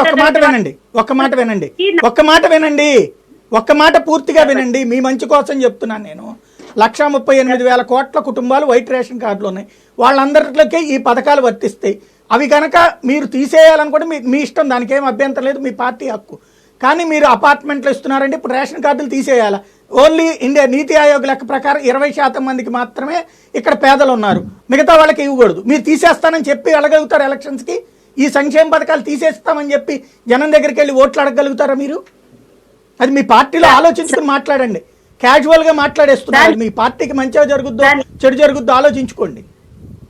సార్ నేననేది ఏంటంటే, ఎవరికి అర్హత ఉంది, ఎవరికి ఆ పథకాలు అమలు చేయడం వల్ల వాళ్ళకి ఉపయోగపడుతుంది అనే అర్హత అవసరమైన వాళ్ళకి మాత్రమే అర్హత అనేది ప్రభుత్వాలు డిసైడ్ చేస్తాయమ్మా. వాళ్ళ అర్హత అది, వాళ్ళు అది ఇచ్చారు. మీ అర్హత ఏంటి పోనీ మీరు చెప్పండి. ఇప్పుడు దీంట్లో 20% మందికే ఇవ్వాలి, మిగతా వాళ్ళకి 1 కోటి మందికి తీసేస్తారా మీరు కార్డులు? సార్ సమీక్ష చేస్తాం, నిజంగా వాళ్ళకి అర్హత ఉంటే ఇస్తాం. ఒకవేళ దాంట్లో వాళ్ళకి అర్హత లేకపోయినా కూడా నేను అంటోంది అదే. ఉషా కిరణ్ గారు ఒక మధ్య తరగతి గానో మేధావి వర్గంగానో మా బోటోళ్ళందరూ అయితే అది కరెక్ట్ అంటాం. కానీ మీరు ప్రజాస్వామ్యంలో ఉన్నారు, రాజకీయ పార్టీ నడుపుతున్నారు. రాజకీయ పార్టీ నడిపేటప్పుడు కొన్ని గుంబనంగా ఉండాలి, కొన్ని జాగ్రత్తగా ఉండాలి. అది మీరు ఆలోచించుకోండి. లేదు మేము ఇట్లాగే మాట్లాడతామంటే మీ ఇష్టం, నాకేం అభ్యంతరం లేదు. మీ పార్టీ మంచి కోరి చెప్తున్నాను, నేను బహిరంగంగానే చెప్తున్నాను. సార్ రాష్ట్రంలో ప్రతి ఒక్కళ్ళు కూడా ఈ రోజు సఫర్ అవుతున్నటువంటి అంశం ఏంటంటే, ఎవరు ఇటువంటి సంక్షేమ పథకాలు ఎవరు కావాలని కోరుకున్నారు? ఎందుకు ఈ రాష్ట్రాన్ని ఇన్ని లక్షల కోట్ల అప్పుల్లోకి ఎందుకు తీసుకెళ్లిపోతున్నారు? మరి వద్దని చెప్పాలి కదమ్మా, ఇంకా ఏమని అడుగుతున్నారు? ఇళ్ళ దగ్గరికి వెళ్తుంటే ఇంకేమని అడుగుతున్నారు? వద్దంటలేదు. అది ఎవరు కోరుకుంటున్నారంటే వద్దని జనం కదా కోరాల్సింది. అలా కాదు సార్, జాబ్ క్యాలెండర్ రిలీజ్ చేసి 10 మందికి ఉపాధి అవకాశాలు కల్పించకుండా ఉట్టి పుణ్యానికి అవసరమైన వాళ్ళకి అవసరం లేని వాళ్ళకి రైట్, మీరు సంక్షేమ కొత్త పథకాలని డిమాండ్లు చేయడంలో తప్పు లేదు, వాళ్ళ డిమాండ్ మర్చిపోయిందాన్ని. కానీ ఉన్న ఈ మానేస్తామంటేనే సమస్య వస్తుంది. అలా కాదు సార్. సరే మీ ఇష్టం, మీరు ఆలోచించుకోండి. మళ్ళీ టాపిక్ డైవర్ట్ అయిపోతున్నాం. కానీ ఒక్కటి, మీ ఆలోచన తప్పు కాదమ్మా. కానీ నేను చెప్తున్న పాయింట్ మళ్ళీ మళ్ళీ చెప్తున్నా, జనసేన అన్నటువంటి పార్టీ ఇప్పుడు ఎదుగుతున్నటువంటి పార్టీ. మీ ఆలోచనలో ఉండేటువంటిది, ఇప్పుడు వాళ్ళు అన్న క్యాంటీన్ బీకేశారు, అమరావతి ఆపేశారు. ముందైతే ఎలక్షన్స్ ముందు అనౌన్స్ చేసుకోలేదు, కూల్గా చేసుకున్నారు. మీరు ఓపెన్గా ఇక్కడ చెప్పేసుకుంటూ మీరు అది మంచి చేసుకున్నారు, చెడు చేసుకున్నారు. ఆలోచించుకోండి మీ పార్టీకి. ఇది మరొకసారి గుర్తు చేస్తున్నా. ఎందుకంటే ఎదుగుతున్న పార్టీ కాబట్టి గబక్కన ఆవేశంలో కొంతమంది మాట్లాడేస్తే అది మీరు ఇబ్బంది పడతారు. లేదంటే మీ ఇష్టం. మేము ఇప్పుడు పొత్తుల గురించి మాట్లాడదాం. ఇవాళ రోజున పొత్తులకి సంబంధించినటువంటి కాన్సెప్ట్ మీద ఒక్క మాట పొత్తులకి సంబంధించిన కాన్సెప్ట్ మీద చెప్పండి. ఎవరైతే అర్హులు ఉన్నారో వాళ్ళకి వర్తింపజేస్తే పర్వాలేదు, అంతే తప్పించి మన పార్టీకి ఓట్లేశారు, వీళ్ళకి అర్హత ఉన్నా లేకపోయినా వీళ్ళకి ఇవ్వాలన్న ఆలోచన చేస్తూ వెళ్తే మాత్రం ఈ ప్రభుత్వానికి, ఈ రాష్ట్రానికి నష్టం. తెలుగుదేశం వాళ్ళు జనసేన కూడా ఇచ్చారు కదమ్మా, వాళ్ళ పార్టీకి ఓట్లేసిన వాళ్ళకి కాదు, మీ పార్టీకి ఓట్లేసిన వాళ్ళకి కూడా ఇచ్చారు. అక్కడ అన్ని పార్టీల వాళ్ళకి ఇచ్చారు. అర్హత అంటే ఏంటంటే గవర్నమెంట్ ఫిక్స్ చేసేది. అది అర్హత లేదని ఎట్లా చెప్తారు మీరు? ఓ 15,000 రూపాయలు మహిళకి ఇస్తే ఈవిడికి అర్హత లేదని మీరెవరు డిసైడ్ చేయడానికి? సార్, గడప గడపకి మన ప్రభుత్వం అనే కార్యక్రమం చూడండి. ఎందుకు అన్ని ఇళ్ళకి టచ్ చేయకుండా కొన్ని ఇళ్ళకి మాత్రమే వెళ్తున్నారు? వాలంటీర్స్ పెట్టుకుని వాళ్ళు అడిగే క్వశ్చన్లకి వీళ్ళు ఎందుకు సమాధానాలు చెప్పలేకపోతున్నారు? అందరి దగ్గరికి వెళ్తున్నారు, మీరే రాస్తున్నారు కదా అక్కడ అడుగుతున్నారు అనేటువంటిది. మీరు గ్రౌండ్ లెవెల్లో చూసుకోండి అమ్మా. ఇప్పుడు వాళ్ళు అడుగుతున్నది ఇంకేది ఇచ్చామంటే అడుగుతున్నది ఇంకో 2 ఇవ్వమంటున్నారు, తగ్గించమని అడగట్లేదు ఎవరు. వాళ్ళు ఏ పథకాన్ని మాకు తీసేయండి రాష్ట్రం బాగు కోసమని ఏ జనం చెప్పట్లేదమ్మా. ఇంకో 2 పథకాలు ఇవ్వమని అడుగుతున్నారు మా ఇంట్లో. మీరు అది చెక్ చేసుకోండి ఒకసారి. మిగతాది మీరు విమర్శించండి, తప్పులేదు. అలా కాదు సార్, మా ఇంట్లో మా అబ్బాయికి కూడా ఇవ్వండి, మా అమ్మాయికి కూడా ఇవ్వండి ఇల్లు అని అడుగుతున్నారు, లేకపోతే ఇంకో పథకం అడుగుతున్నారు. పవన్ కళ్యాణ్ గారి ఆలోచన ఏంటంటే అన్ని వర్గాల వాళ్ళు కూడా సంతోషంగా ఉండాలి తప్పించి ఎవరో ఇప్పుడు అవసరం ఉన్నా లేకపోయినా ఇంట్లో కూర్చోబెట్టి వాళ్ళని. అంటే ఇప్పుడు పథకం తీసుకున్న వాళ్ళు సంతోషంగా లేనట్ట ఉన్నట్ట? ఈ రాష్ట్రానికి ఉన్న సంక్షేమ పథకాల్లో ప్రజలకు ఉపయోగపడే సంక్షేమ పథకాల నుంచి దాంట్లో ఉన్న కొన్ని మార్పులు చేస్తామని చెప్తున్నాం తప్పించి పూర్తిగా సంక్షేమ పథకాలు మేము అమలు చేయమని చెప్పట్లేదు. ఎవరికి అర్హత ఉందో వాళ్ళకి ఇస్తామని చెప్తున్నాం. అనవసరంగా మనకి ఓటేసిన వాళ్ళని మళ్ళీ రేపు ఓటేస్తారు, అర్హత లేని వాళ్ళకి తీసేస్తామని చెప్పేది కూడా మీకు ఇబ్బంది అవుతుందమ్మా. మీరు ఆలోచించుకోండి. కూల్ గా చేయాల్సిన పనిని ముందే అనౌన్స్ చేస్తే మీరే ఇబ్బంది పడతారు. కూల్ గా చేయాల్సిన పని ఒకవేళ చేయాలనుకున్న, ఇప్పుడు మొన్న వాళ్ళు ఒక 2 లక్షలు 3 లక్షలు కార్డులు తీయగానే మీరే గొడవ చేశారు కార్డులు ఎట్లా తీసేస్తారని. రేపు అందే ఉంటుంది, అంతకంటే ఎక్కువ ఉంటది. మీరు 1 కోటి మంది తీసేస్తారు, తీసేయగలుగుతారా? సార్, నిజమైన బాధితులు ఎవరైతే ఉన్నారో వాళ్ళందరికీ ఉంచాలని మేము చెప్తున్నాం సార్. అవసరం వాళ్ళకి మాత్రమే తొలగించాలని చెప్తున్నాం. మరి అప్పుడు 1,38,00,000 మందికి ఇవ్వాలి. ఇంకా అనర్హులు ఎవరున్నారు అందులో? అనర్హులు ఎవరున్నారమ్మా? సార్, ఈ రాష్ట్రంలో మన రాష్ట్ర పరిస్థితి ఎలా తయారైందంటే లక్షల కోట్ల అప్పుల్లోకి వెళ్ళిపోతున్నాం. దీని వెనక కారణాలు ఏంటనేది ఒకసారి ఆలోచించుకోవాల్సిన పరిస్థితి. అదే పాయింట్ ఇక్కడ. వాళ్ళు మేము అప్పు చేసి సంక్షేమం చేస్తున్నాం అంటారు, మీరు సంక్షేమం మేము అప్పు చెయ్యము సంక్షేమం ఇవ్వమని చెప్తారా? చెప్పరు కదా. మా పథకాన్ని మేము పెడతామంటారు, వాళ్ళ పథకం వాళ్ళు పెడతారు. వీళ్ళు 5 సంవత్సరాలు రాష్ట్రాన్ని ముంచేసి అప్పుల్లో ముంచేసి పక్క రాష్ట్రాల నుంచి డబ్బులు తీసుకొచ్చేసి మన ఇష్టంగా సంక్షేమ పథకాలు అవసరం ఉన్నా అవసరం లేకపోయినా పంచిపెట్టి వెళ్ళిపోతారు. మరి నెక్స్ట్ వచ్చే వాళ్ళ పరిస్థితి ఏంటి? నెక్స్ట్ మన రాష్ట్ర భవిష్యత్ ఏంటి? ఒక్క నిమిషం డైవర్ట్ అయిపోతున్నాం. రైట్ ఒక్క నిమిషం మళ్ళీ మీ దగ్గరకు వస్తాను. కృష్ణాంజనేయులు గారు ఏదో చెప్తున్నారు. కృష్ణాంజనేయులు గారు చెప్పండి. ఇక్కడ ఒకటి ఏంటంటే సంక్షేమ పథకాలు అనేటువంటిది వైఎస్ఆర్ కాంగ్రెస్ పార్టీ బలం అండి, దాంట్లో ఎటువంటి సందేహం లేదు. అలాగని ఈ సంక్షేమ పథకాల పేరుతో అమలు చేస్తున్నటువంటి కాకుండా దుబారా ఎక్కువ జరుగుతుంది ప్రభుత్వం వైపు నుంచి. ఆ దుబారాన్ని తగ్గించేటువంటి ప్రయత్నం చేయాలి. మనకి అలవి కానటువంటి అప్పులు కూడా ఖచ్చితంగా మనకి భారమేనండి. ఆ విధమైనటువంటి పరిస్థితుల్లో ఖచ్చితంగా వచ్చేటువంటి పాలన నో డౌట్ సంక్షేమం అభివృద్ధి అనేటువంటి విషయాల్లో ముందుకు వెళ్ళాల్సినటువంటి అవసరం. అప్పులు తీసుకోవము మేము అని ఎవరు చెప్పలేరు కదండి, వచ్చిన సమస్య అది. మన సాయి గారు సంక్షేమం ఎత్తేస్తాము లేకపోతే అనర్హులకి అంటే ఇప్పుడు వీళ్ళు అనర్హులని తీసేశారు మొన్న 2 లక్షల కార్డులు. ఎట్ట తీసేస్తామన్నారు, కోర్టు కూడా అదే అంది, ఎట్ట తీసేస్తాం అనేటువంటి. అది ఎవరు దాంట్లో సాయి గారు ఇక్కడ అనర్హతలు, ఇక్కడ ఉషా కిరణ్ గారు మాట్లాడినటువంటి దాంట్లో ఒక వాల్యూడ్ పాయింట్ ఏముందంటే, ఎవరైతే ఇప్పుడు అర్హులైనటువంటి వాళ్ళు ఉన్నారు, సపోజ్ మీరు ఎస్సీ ఎస్టీ బీసీ వాళ్ళకి సంబంధించినటువంటి సప్లాన్, ఎస్సీ ఎస్టీ సప్లాన్ డబ్బుల్ని తీసుకెళ్లి జనాన్ని మొత్తానికి నవరత్నాల పేరుతో పంచుతున్నారండి. ఇది ఖచ్చితంగా రాజ్యాంగ వ్యతిరేకం, చట్ట వ్యతిరేకం అనే మరి దాన్ని సరి చేయాల్సినటువంటి బాధ్యత ప్రభుత్వాలకు ఉంటుంది కదా. ఆ తప్పులు ఖచ్చితంగా ఇక్కడ వాళ్ళు ఆ విధంగా దానికి వాళ్ళకి అప్పులు ఇచ్చి వాళ్ళ ద్వారా ఎదగడం అనే కంటే డైరెక్ట్ డబ్బులు ఇచ్చి పడేస్తున్నారండి. వాళ్ళని వ్యాపారం చేయించి ఎదిగేదానికంటే కూడా డబ్బులు ఇచ్చేస్తే అది ఆటోమేటిక్ గా అనేది వీళ్ళ పద్ధతి. అది దానికి వ్యతిరేకంగా డబ్బులు ఇక్కడ నేను డబ్బులు ఇచ్చేదంతా ప్రజల దగ్గర నుంచి తీసుకునేదంతా. ఇది చాలా కీలకమైనటువంటి ప్రజల నుంచి వచ్చేటువంటి వ్యతిరేకత ఎందుకు వస్తుందంటే, సంక్షేమ పథకాల పేరుతో ఇచ్చినటువంటిదేమో వివిధ పన్నుల రూపంలో, భారాల రూపంలో ఈ రోజున ప్రజల నుంచి వసూలు చేస్తున్నారు. ఇప్పుడు వీళ్ళ పాలసీ ఇదండి, వాళ్ళ పాలసీ అది. జనం చేస్తారు కదా, తన చేతికి ఏది వచ్చింది అనేది లెక్కేస్తారు. అది కామన్ ఫినామినా కదా, దాని మీదకి వెళ్ళిపోతే డిబేట్ పక్కకి వెళ్ళిపోతుందని నేను ఇందాక నుంచి చెప్తాను. ఇక్కడ ఒక్క మాట చెప్పండి కృష్ణాంజలి గారు, ఇదంతా విన్న తర్వాత ఓవరాల్గా ఈ పొత్తులది అంటే ఇప్పుడు ఫైనల్ స్టేజ్లోకి వచ్చాం కాబట్టి సూటిగా ఒకటి చెప్పండి, పొత్తుల గురించి ఇప్పుడు చెప్పకపోతే జనసేనకి తెలుగుదేశం పార్టీకి సంబంధించినటువంటి కాన్సెప్ట్ కావచ్చు లేదా ముగ్గురిది కావచ్చు, ఇట్లాంటిది ఏదైనా ఇప్పుడు చెప్పకుండా చివరిలో నిర్ణయం తీసుకుంటే దానివల్ల ప్రయోజనం ఉంటుందా నష్టం ఉంటుందా? కానీ చివరిలో నిర్ణయం తీసుకుంటే దీనివల్ల కింద క్యాడర్ కలిసేటువంటి అవకాశం లేదండి. ఓటు ఇంకొక నుంచి ఇంకొకరికి మారేటువంటి అవకాశాలు తక్కువగా ఉంటాయి. కాబట్టి అందుకనే తొందరగానే ఈ టాక్స్ ఓపెన్ చేశారండి. ఈ ఓపెన్ చేసినటువంటి వాళ్ళు, మొట్టమొదట ఓపెన్ చేసినటువంటి వాళ్ళు పవన్ కళ్యాణ్ గారే. ఈ విధమైనటువంటి ప్రతిపక్షాలకు సంబంధించినటువంటి వాళ్ళందరూ కలిసేటువంటి విధంగా ఉంటేనే ఈ విధమైనటువంటి వైఎస్ఆర్ కాంగ్రెస్ పార్టీని ఓడించగలమనేటువంటి దాన్ని ఓపెన్ చేశారు. ఇది వాస్తవం. ఈ విధమైనటువంటి చర్చ ఆల్రెడీ కింది స్థాయిలోకి వెళ్ళింది. అయితే ఇప్పుడు ఉన్నటువంటి పరిస్థితుల్లో బీజేపీ ఓపెన్ అవటానికి ఇప్పుడు ఉండేటువంటి పరిస్థితుల్లో సాధ్యమయ్యేటువంటిది కాదు. జులై వరకు రేపొద్దున ఖచ్చితంగా సుందరరాం శర్మ గారు చెప్పినట్టుగా రాష్ట్ర ఉపరాష్ట్రపతి ఎన్నికలు, రాష్ట్రపతి ఎన్నికలు ఇవన్నీ అయిపోయిన తర్వాత, ఇవన్నీ క్లియర్ అయిన తర్వాత ఖచ్చితంగా వాళ్ళు ఓపెన్ అవుతారు. అప్పటి వరకు ఒక గ్రౌండ్ అనేటువంటిది క్లియర్ అయ్యేటువంటి అవకాశాలు అయితే ఖచ్చితంగా ఉన్నాయి.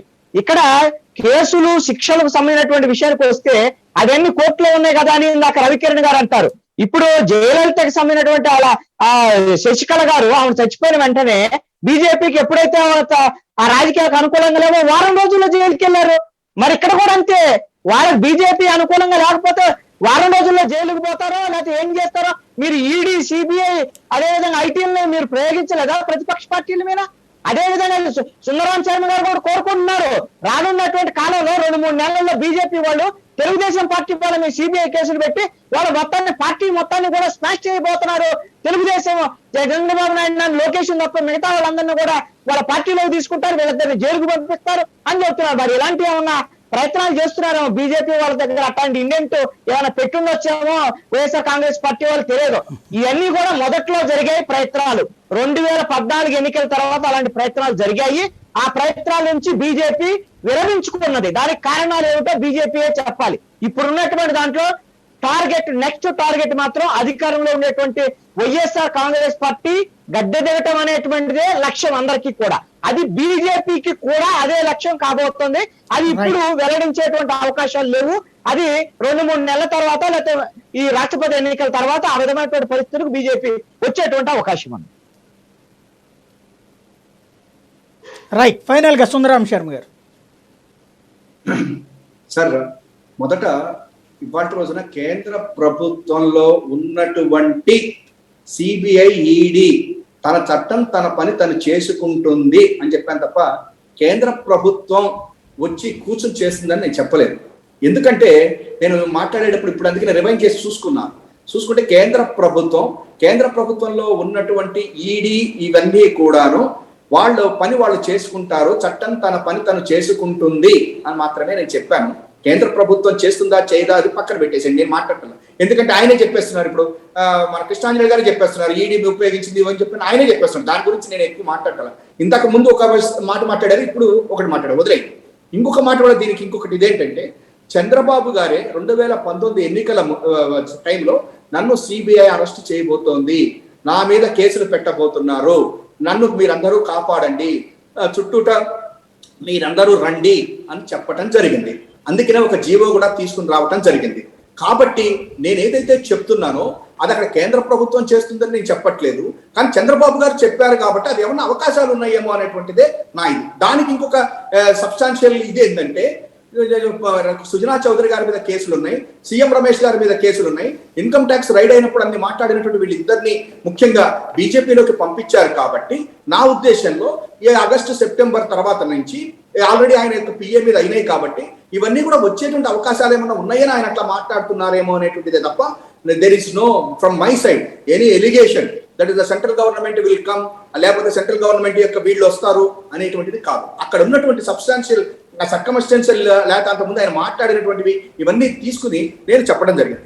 ఇంకొక మాట చాలా బాగున్నటువంటిది ఏంటంటే, మా జగన్మోహన్ రెడ్డి గారు మన ముఖ్యమంత్రి గారు దత్తపుత్రుడు అంటే కోపం వస్తుంది, ఆయన మేము అదంటాము అన్నారు. కరెక్టే. కానీ మీరు ఇప్పుడు చూడండి ఏమన్నారు కృష్ణాంజలి గారు, ఆయన చెప్తున్నారు పొత్తులు కనుక లేకపోయేటట్లయితే బలం పంచుకునేటువంటి అవకాశం లేదు, అందుకనే పవన్ కళ్యాణ్ గారు బీజేపీ తోటి వాళ్ళతోటి మాట్లాడి చంద్రబాబు నాయుడు గారి తరఫున మాట్లాడి వాళ్ళని ఎట్లయినా ఒప్పించి ఎందుకు మనం వెళ్లాల్సిందే, మనం తప్పనిసరిగా బీజేపీ కూడా వచ్చి చంద్రబాబు గారితో కలిసి తిరగాల్సిందే, చట్టాపట్టాలు వేసుకుని వెళ్లాల్సిందే అని చెప్తారు అని కృష్ణాంజలి గారే చెప్తున్నారు. చెప్తున్నప్పుడు మేము దత్తపుత్రుడు అంటల్లో ఇంకా మీరు ఏమైనా ఆలోచించుకోండి, మీకు ఏదో ప్రాస కోసమో లేకపోతే మీ ఇది కోసం దత్తపుత్రుడు అంటే ఆయన ఏదో అంటే మరి మీరే ఆలోచించండి. దాన్ని ఒక్కడు కూడా ఖండించలేదు. That is the problem. ఇప్పుడు మన ఉషా కిరణ్ గారు కూడా ఖండించలేదు దాన్ని. మన పవన్ కళ్యాణ్ గారు మోడీ గారితో వాళ్ళతో ఇంకోటి కూడా చెప్పారు, కిరణ్ గారు కూడా ఒకటి చెప్పారు, ఏమని అంటే మోడీ గారికి ఆయన చాలా ఇష్టం అని చెప్పని. మరి ఇవన్నీ చూసిన తర్వాత బహుశా కృష్ణాంజలి గారు అని ఉంటారు, ఎందుకంటే మన పవన్ కళ్యాణ్ గారు మోడీ గారికి చాలా బాగా ఇష్టము అవన్నీ ఉన్నాయి కాబట్టి. చంద్రబాబు నాయుడు గారు ఆల్రెడీ దత్తపుత్రుడి కింద పవన్ కళ్యాణ్ గారు ఉన్నారు కాబట్టి డెఫినెట్ గా ఇప్పుడు దత్తపుత్రుడు వెళ్ళి ఎట్లయినా సరే నాకు ఒక్కసారికి చెయ్యండి, మనం కలిసి వెళ్లాల్సిందే, నాకు బాబు గారితో అది ఇది అని అంటాడని చెప్పని అది కూడా చెప్పింది మన కృష్ణాంజలి గారు. కాబట్టి నాకు ఎటువంటి ఇది ఏమి లేదు. రెండోది, పథకాల దుబారా అనేటువంటిది చాలా కరెక్ట్ మాట కాదు. ఎందుకంటే ఇంక్లూడింగ్ ఇవాళ మీరందరూ ఇది అబద్ధాలు చెప్తే అబద్ధాలకి జనరల్ గా అభిమానులు ఉంటారు అన్నట్టు ఆ అబద్ధాలు చెప్తున్నప్పటికీ కూడా మన చంద్రబాబు గారి మీద మీకున్న అభిమానంలో ఆయన కూడా అంటలేదు, పథకాలని డైరెక్ట్ బెనిఫిషియరీ అకౌంట్ లోకి వెళ్ళిపోతున్నాయి. మీలాగా జన్మభూమి కమిటీలు రావటం, వాడు ఇష్టం వచ్చిన వాడికి ఇవ్వటం, వాళ్ళు కొంత పర్సంటేజ్ తీసుకోవటం అవి లేదు. దాని మూలకంగా చాలా మందికి కోపాలు వస్తున్నటువంటి మాట వాస్తవం. ఎందుకంటే నిజానికి శత్రువులు ఉంటారు అన్నట్టుగా ఈయన ఇటువంటి నిజమైనటువంటి పనులు చేస్తుంటే జగన్మోహన్ రెడ్డి గారికి శత్రువులు పెరుగుతున్నారే తప్ప ఆయన మాత్రం ఎక్కడా కూడా కాంప్రమైజ్ కావట్లేదు ప్రజల్లో. ఈ దుబారా అనేటువంటిది ఎక్కడా జరగటం లేదు. అందరికీ కూడా పథకాలు అందుతున్నాయి. దాంట్లో ఎక్కడా కూడా డైరెక్ట్ గా బెనిఫిషరీకి వెళ్తున్నాయి తప్ప మధ్యలో వాళ్ళకి ఎవరికి కూడా వెళ్ళటం అనేటువంటిది జరగట్లేదు. ఇంకొకటి, ఇవాళ రోజున నేను ఇందాక 3 విషయాలు చెప్పాను, అది ఇప్పుడు మీరు చెప్పిన దాని ప్రకారం నాకు ఎస్టాబ్లిష్ అవుతుంది. ఏంటంటే కుప్పంలో ఇవాళ రోజున నిన్ననే ఆయన వన్ సైడ్ లవ్ అని చెప్పిన బిగించేసిన ఆయన పొత్తులు నాకు అక్కర్లేదు ఇప్పుడు అన్నాడు అంటే పవన్ కళ్యాణ్ గారు ఒక మాట చెప్పారు, ఏమనంటే సైకిల్ మీద ముందు ఒక్కడని వెనకొళ్ళని ఎక్కించుకుంటాడు చంద్రబాబు గారు, కొంచెం దూరం వెళ్ళిన తర్వాత తన పని అయిపోయితే ఇతన్ని దింపేసి వెళ్ళిపోతాడు అని చెప్పని. సేమ్ బహుశా ఆయనకి ఇంకా ఇవన్నీ మర్చిపోతాడు పాపం. పవన్ కళ్యాణ్ గారు పుస్తకాలు ఎక్కువ చదువుతారు కాబట్టి జనరల్ గా చదివింది మర్చిపోతారు కాబట్టి ఆయన తెలుసుకుంటే మంచిది. రెండోది, ఇవాళ రోజున ఇందాక ఉషా కిరణ్ గారు మాట్లాడతా సంక్షేమ పథకాలు ఇవన్నీ నేనైతే ఎక్కువ మాట్లాడాను. ఎందుకంటే ఎవరైనా కూడా టాపిక్స్ లో ఇట్లా కూర్చున్నప్పుడు సమ్ టైమ్స్ మన ఇది జనరల్ గా బయట మాట్లాడుకునేది మాట్లాడతారు, లేకపోతే ఆమెకు ఉన్నటువంటిది మాట్లాడతారు, కానీ పార్టీ ఇది తీసుకుంటారు కాబట్టి దాని గురించి నేను ఎక్కువగా ఆమె దీన్ని సంక్షేమ పథకాలు వాళ్ళ పార్టీకి వద్దంటుందా ఇట్లాంటి క్వశ్చన్లు అవన్నీ కూడా నాకేం లేదు. కానీ ఒక్కటి మాత్రమే నేను చెప్పదలుచుకున్నాను, ఈ ప్రభుత్వం అందరికీ ఇస్తుంది. మీరు చెప్పినట్టుగా అపార్ట్మెంట్ లో ఉన్న వాళ్ళకి ఇస్తుంది, లేకపోతే ఏమన్నా చిన్న చిన్న పూరి ఇంట్లో ఉన్నటువంటి వాళ్ళకి ఇస్తుంది, పేద అగ్ర వర్ణాలకు కూడా ఇస్తుంది. అందువల్ల మీరు దాని గురించి ఆలోచించకండి. అన్ని సామాజిక వర్గాలకి కూడా అందాలనేటువంటిదే ఉంది. నాకు తెలుసు కొన్ని సామాజిక వర్గాలు మీరు చెప్తున్నటువంటి వాళ్ళు కూడా మీరు చెప్పిన వర్గాల్లో కూడా అన్ని చోట్ల కూడా పేదలు ఉన్నారు, వాళ్ళందరికీ కూడా అందేటట్టుగా ఈ ప్రభుత్వం పనిచేస్తూ ఉంది. అందువల్లనే మీకు అమ్మ ఒడి కానివ్వండి, లేకపోతే చేయూత కానివ్వండి, లేకపోతే ఫీజు రీంబర్స్మెంట్ కానివ్వండి, ఆరోగ్యశ్రీ కానివ్వండి, ఇవన్నీ కూడాను కుల మత రాజకీయాలతో సంబంధం లేకుండా మీ పార్టీ వాళ్ళకు కూడా ఏ కులమైనప్పటికీ కూడా వాళ్ళందరూ అపార్ట్మెంట్ లో ఉన్నా, కూరింట్లో ఉన్నా, ఎక్కడున్నప్పటికీ కూడా మీరు చెప్పినటువంటి అర్హులుగా కనుక ఉండేటట్లయితే వాళ్ళందరికీ పథకాలు అందుతున్నాయి. అందువల్ల మీరు దాని గురించి ఇది చేయొద్దు. ఇంకొకటి, ఇవాళ రోజున చంద్రబాబు నాయుడు గారిది నేను మళ్ళా చెప్తా ఉన్నాను, నేను ఇందాక చెప్పినటువంటి 3 ఇష్యూస్ లో చంద్రబాబు గారిది అయిపోయింది. పాప మా కృష్ణార్జునుడు గారు లాంటి వాళ్ళు పవన్ కళ్యాణ్ గారిని పట్టుకుని కలుపుదామన్నా ఇదన్నా లేదు. రెండోది, భారతీయ జనతా పార్టీ వాళ్ళు చెప్తున్నారు ఏదో మేము మైండ్ గేమ్ ఆడుతున్నాము, లేకపోతే ఈ 2 పార్టీలు కలిపి 3వ వాళ్ళని ప్రత్యామ్నాయం రానివ్వట్లేదు అని చెప్పి. అసలు మేమెవరం అండి రానివ్వటానికి? కావాల్సింది ప్రజలండి. ప్రజలు ఎన్నుకుంటేనే మనం ముఖ్యమంత్రి అవుతాం, ప్రజలు ఎన్నుకుంటేనే ఎమ్మెల్యే అవుతాం. అటువంటి ప్రజల దగ్గరికి మీరు వెళ్లకుండా మా మైండ్ గేమ్, మీ మైండ్ గేమ్ అని చెప్పి మాట్లాడితే ఉపయోగం ఏముంది? మీరు ఇప్పటివరకు ఆ మైండ్ ఏదైతే ఉందో చంద్రబాబు గారి మైండ్ తోటే మీరు ఉన్నారు. 1998లో మీకు వచ్చినటువంటి సీట్లు ఏంటి, మీకు వచ్చిన ఓటు పర్సెంటేజ్ ఏంటి, 99 నుంచి 2004 వరకు వచ్చినటువంటి ఇదేంటి, 2004లో ఆయన మిమ్మల్ని తిట్టిపోయిన తర్వాత మళ్ళీ 2014లో కలిసింది ఏంటి, 2018లో తిట్టించుకున్నది ఏంటి? ఇంకా మైండ్ గేమ్ ఏంటండి? తృతీయ పక్షాన్ని మిమ్మల్ని ఎవరన్నా వద్దు అన్నారా? లేకపోతే భారతీయ జనతా పార్టీ సొంతంగా పోటీ చేస్తారంటే మేము ఎవరైనా అడ్డం పడ్డామా? జగన్మోహన్ రెడ్డి గారు 2011 నుంచి సింగిల్ గానే వెళ్తున్నాడు, ఆయన వరకు ఆయన వెళ్తున్నాడు. ఇప్పుడు కూడా అదే చెప్తున్నాడు, నేను సింగిల్ గానే వెళ్తాను అని చెప్పని. భారతీయ జనతా పార్టీకి మైండ్ గేమ్ ఏంటంటే మేము ఆడేందుకు? తృతీయ పరిచయం ఆయన రానిప్పుడు మీరు పవన్ కళ్యాణ్ గారితో వెళ్తాము అంటున్నారు. ఆయన మిమ్మల్ని చెప్పట్లేదే. పవన్ కళ్యాణ్ గారు కూడా ఇవాళ చెప్తారు. మీకు సోమ్ వీర్రాజు గారు కూడా ఏమని చెప్పారు? జనంతో ఉంటాం, లేదంటే జనసేన తోటనే మర్మగర్భంగా చెప్పాడే తప్ప మీకు కూడా క్లారిటీ లేదు పవన్ కళ్యాణ్ గారు మీతో ఉంటాడా లేదా అని చెప్పని. ఆయనకి క్లారిటీ లేదు బీజేపీతో ఉంటారా లేదా అని చెప్పి. అటువంటి పరిస్థితుల్లో మీరు ఏదో వైఎస్ఆర్సీపీ జగన్మోహన్ రెడ్డి గారికి ఏదో మైండ్ గేమ్ ఆడుతున్నాడు. ఏ గేమ్ లేదు, ఒక్కటే గేమ్ ఏంటంటే ప్రజలకి మంచి చేయాలి, ప్రజలతోటే ఓట్లు పడతాయి, ప్రజలు ఎన్నుకుంటేనే ముఖ్యమంత్రిని అవుతా, కాబట్టి ప్రజలతోటే ఉంటారని ఆయన అంటుంటే మీరేమన్నా మైండ్ గేమ్లు అనేవి కాసేపు పట్టెళ్తానంటారు, కాసేపు వెళ్ళాలంటారు, కాసేపు ఇవ్వని చెప్పంటారు. ఇవన్నీ మీకు ఇబ్బందులు కలిగిస్తున్నటువంటి మాట వాస్తవం. ఇంకొకటి, మంచి పనులు మేము చేస్తున్నాం, దానికి దుష్ట చతుష్టయం అడ్డం పడుతుంది అని చెప్పి మేము మొదటి నుంచి కూడా చెప్తా వస్తున్నాం. ఈ దుష్ట చతుష్టయము అని చెప్పానంటే సాయి గారు మీకు తెలుసు, నలుగురు. ఈ నలుగురు మీరు చూడండి, ఈ సామాజిక ఇదైనటువంటి డైవర్ట్ కావద్దు, ఫైనల్కి వెళ్దాం. ఇంకా టైం వృధా చేసుకోవద్దు మనం. ఫైనల్గా రవికిరణ్ గారు ఏమంటారు? పొత్తులకు సంబంధించి ఇప్పుడే అవసరం ఉందనుకుంటున్నారా లేదనుకుంటున్నారా అనౌన్స్ చేయాల్సిన పని? ఇప్పుడు శర్మ గారు మాట్లాడుతూ పవన్ కళ్యాణ్ గారు అంటే మోడీ గారికి, అమిత్ షా గారికి ఇష్టం, అందుకనే ఆయన రాయబారానికి పంపిస్తున్నారు అని చెప్పేసి అంటున్నారు. నేనేంటంటే ఇప్పుడు రాజకీయ పక్షాలయ్యేంత మాత్రాన మేము ఈ భారతీయ జనతా పార్టీ ఫిలాసఫీ ఏంటంటే మాకు ప్రత్యర్థులు ఉంటారు కానీ శత్రువులు ఉంటారు. ఇప్పుడు ఇటీవల మీరు చూశారు, ప్రధానమంత్రి Narendra Modi garu floor of the house రాజ్యసభలోనే గులాం నబీ ఆజాద్ గారు రిటైర్ అయ్యి వెళ్ళిపోతున్నప్పుడు చాలా విషయాలు చెప్పుకొని కలం నీళ్ళు కూడా పెట్టున్నారు. అంటే ఒక కాంగ్రెస్ పార్టీ సంబంధించినటువంటి వ్యక్తి అయినంత మాత్రాన అలాగే కాంగ్రెస్ పార్టీ కూడా అలాగే ఉంటుంది. గతంలో రాజశేఖర రెడ్డి గారు చంద్రబాబు నాయుడు గారి మీద అలిపిరి మీద అటాక్ అయితే రాజశేఖర రెడ్డి హుటాహుటిన బయలుదేరి వచ్చి అక్కడ ధర్నా చేసి ముఖ్యమంత్రికి భద్రత కల్పించారని చెప్పేసి డిమాండ్ చేసిన సందర్భాలు చూసాం. సో మన దేశంలో ఒకరికొకరి మీద గౌరవం, మర్యాద, ప్రత్యర్థులుగా ఉన్నప్పటికీ మర్యాద నాయకుల మధ్య ఉండాలి. అయితే దురదృష్టం మన రాష్ట్రంలో గత దశాబ్ద కాలంగా ఏదో బాగా బద్ధశత్రులైనట్టు కత్తులతోనూ బరిసిల్లోనూ కొట్టేసిన పరిస్థితి ఏర్పడుతుంది. సో ఆ సందర్భంలో చూడాలి తప్పితే, అంతేగాని ఒక పర్సనల్ రిలేషన్షిప్, ఒక అభిమానం ఉన్నంత మాత్రాన ఒక రాజకీయ పార్టీని వాళ్ళు చెప్పినట్టు వీళ్ళు చేస్తారు, లేదా వీళ్ళు చెప్పినట్టు వాళ్ళు చేస్తారు అన్నది అబద్ధం. రెండు, మైండ్ గేమ్ అన్న దాని మీద నేను మళ్ళీ చెప్తున్నాను స్పష్టంగా, టీడీపీ వైసీపీ ఇద్దరు కలిసి ఒక ట్రాప్ గీసి మూడో ప్రత్యామ్నాయం రాష్ట్రంలో రాకూడదు, తొక్కేయాలి, వారిద్దరి యొక్క ఆధిపత్యం ఉండాలనే ప్రయత్నం చేస్తున్నారు గత సంవత్సర కాలంగా. వచ్చే 2024 చేయబోతారు. అది రాజకీయ స్ట్రాటజీ వాళ్ళది. దాన్ని మనం బీజేపీ జనసేన తిప్పికొట్టి ఆ యొక్క వ్యూహాన్ని పటాపంచలు చేసి ముందుకెళ్లి ప్రభుత్వం ఏర్పాటు చేసే విధంగా ఫోకస్డ్ గా పనిచేయాలని చెప్పి నేనైతే విజ్ఞప్తి చేస్తున్నాను సాయి గారు. రైట్. ఫైనల్ గా ఉషా కిరణ్ గారు మీరేమనుకుంటున్నారు? ఇప్పట్లో అనౌన్స్ చేయడం అవసరం అనుకుంటున్నారు లేదనుకుంటున్నారు? సార్, అసలు ఈ పొత్తుల గురించి పవన్ కళ్యాణ్ గారు అవసరమైనప్పుడు ఒక నిర్ణయం తీసుకుంటానని చెప్తే మేము ఏ పార్టీతో వెళ్తాం అనేది ఏ విషయం కూడా చెప్పకముందే మరి శర్మ గారు ఎందుకంత ఉలిక్కి పడుతున్నారో, మరి ఆ పార్టీకి సంబంధించిన నేతలు ఎందుకు అన్ని సార్లు బీజేపీ వాళ్ళతో మాట్లాడతారు, ఒప్పిస్తారు, దానికి ఉషా కిరణ్ గారు కూడా కట్ చేయట్లేదని శర్మ గారు ఎందుకు అంటున్నారో నాకు అర్థం కాదు.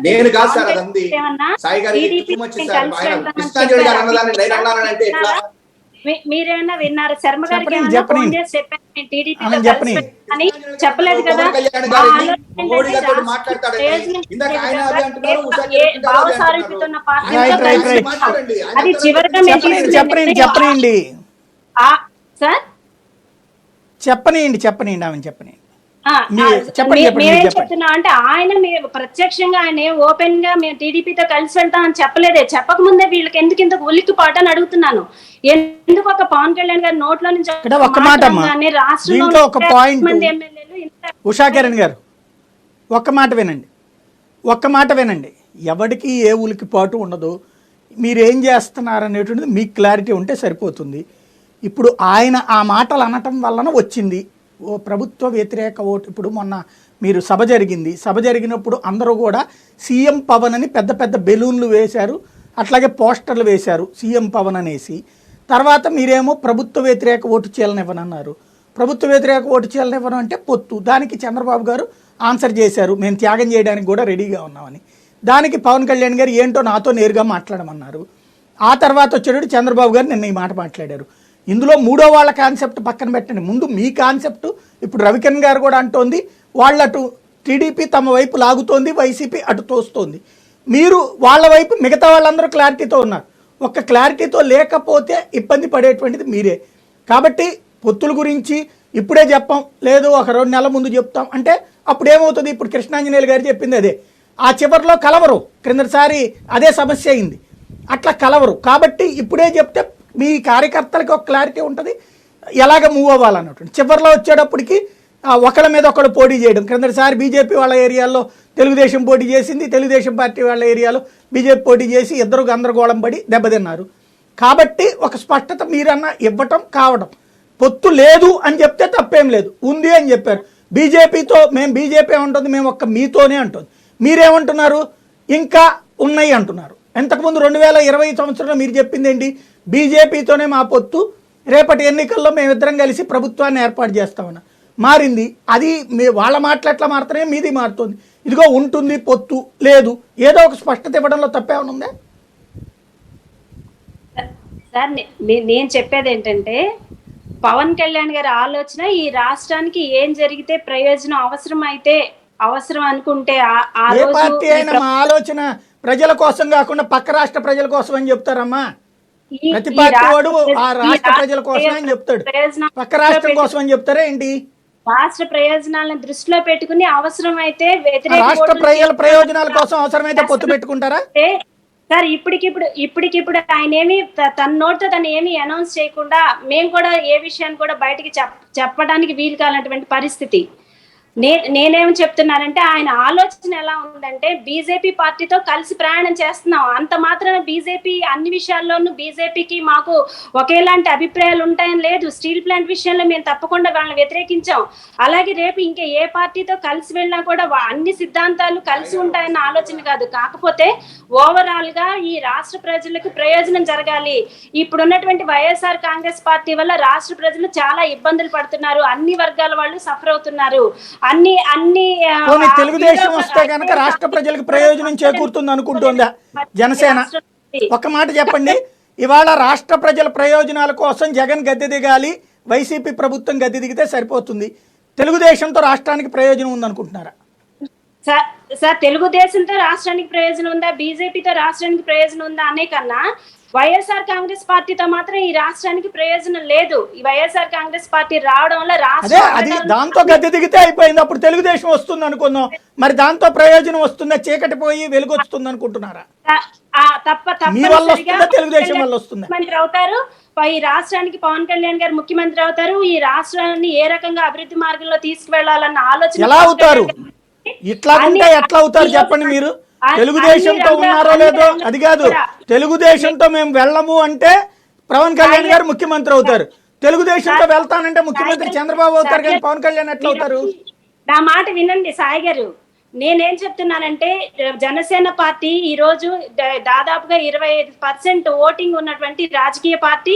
తప్పనిసరిగా మేము ఒంటరిగా పోటీ చేసినా కూడా పవన్ కళ్యాణ్ గారిని ముఖ్యమంత్రిని చేసుకునే అంత శక్తి, దమ్ము, ధైర్యం మాకున్నాయి. 25% అవ్వలేరు కదమ్మా, అవతల 50% ఉంది. అవకాశం తీసుకోవడం ఎందుకు అని ఆలోచన చేసి భావసారూప్యత ఉన్న పార్టీలతో కలిసి వెళ్ళడానికి పవన్ కళ్యాణ్ గారు సిద్ధమవుతున్నారు. తప్పనిసరిగా రాష్ట్రానికి పవన్ కళ్యాణ్ గారే ముఖ్యమంత్రి భావసారూప్యత తెలుగుదేశంతో ఉందా? ఉన్నటువంటి రాజకీయ నాయకుల లాగా కాకుండా భావసారూప్యత తెలుగుదేశంతో ఉందా? సార్, పవన్ కళ్యాణ్ గారి లాగా ఆలోచిస్తున్నటువంటి ఒక రాజకీయ నాయకుని తీసుకురండి. కౌలు రైతుల గురించి ఎందుకు జగన్మోహన్ రెడ్డి గారు ఆలోచించలేకపోయారు? ఈ రాష్ట్రంలో భావసారూప్యత లేనట్టే కదా మిగతా వాళ్ళకి. ఎందుకు ఆలోచించలేకపోయారు? అప్పుడు మిగతా వాళ్ళకి ఎవరికి భావసారూప్యత లేనట్టే కదా. మళ్ళీ భావసారూప్యత లేనట్టే కదా అప్పుడు మిగతా వాళ్ళకి. అప్పుడు ఆయనే సింగల్ గా ఉండాలి కదా. సార్, నేను చెప్పే విషయాన్ని శర్మ గారు పక్కదో పట్టిస్తున్నారు కానీ సంక్షేమ పథకాలు క్యాన్సిల్ చేస్తామని ఎవరు చెప్పారండి? ఈ రాష్ట్రంలో ఉన్న ప్రతి ఒక్కరికి ఉపాధి మళ్ళీ డైవర్ట్ చేసుకున్నారు. ఇక్కడ అసలు పాయింట్ దగ్గరకు వచ్చేటప్పటికి ఒక కన్ఫ్యూజన్ ఉంది, కన్క్లూజన్ లేకుండా ఉంది. జాబ్ క్యాలెండర్ లాంటివి రిలీజ్ చేయకుండా ఆపేసి ఈ రోజు ప్రజలందరినీ కూడా ఇళ్లలో కూర్చోబెట్టుకుని పోషించమని మళ్ళీ మీరు మొదటికే వెళ్తున్నారు తప్పించి అసలు కాన్సెప్ట్ పోతుంది. రైట్. కానీ ఇంకా విశాఖర్ గారు, మనం ఏదైనా సరే సూటిగా మాట్లాడితే ఒక అర్థం ఉంటుంది. డిబేట్ అంటే ఒకటి అడిగితే ఇంకోటి అయితే అది డిబేట్ అనరు. ఒకసారి కొంచెం ప్లాన్ చేసుకోండి. థ్యాంక్ యూ వెరీ మచ్ అండి ఉషాకిరణ్ గారు, రవికిరణ్ గారు, సుందరరామ శర్మ గారు, కృష్ణాంజనేయులు గారు.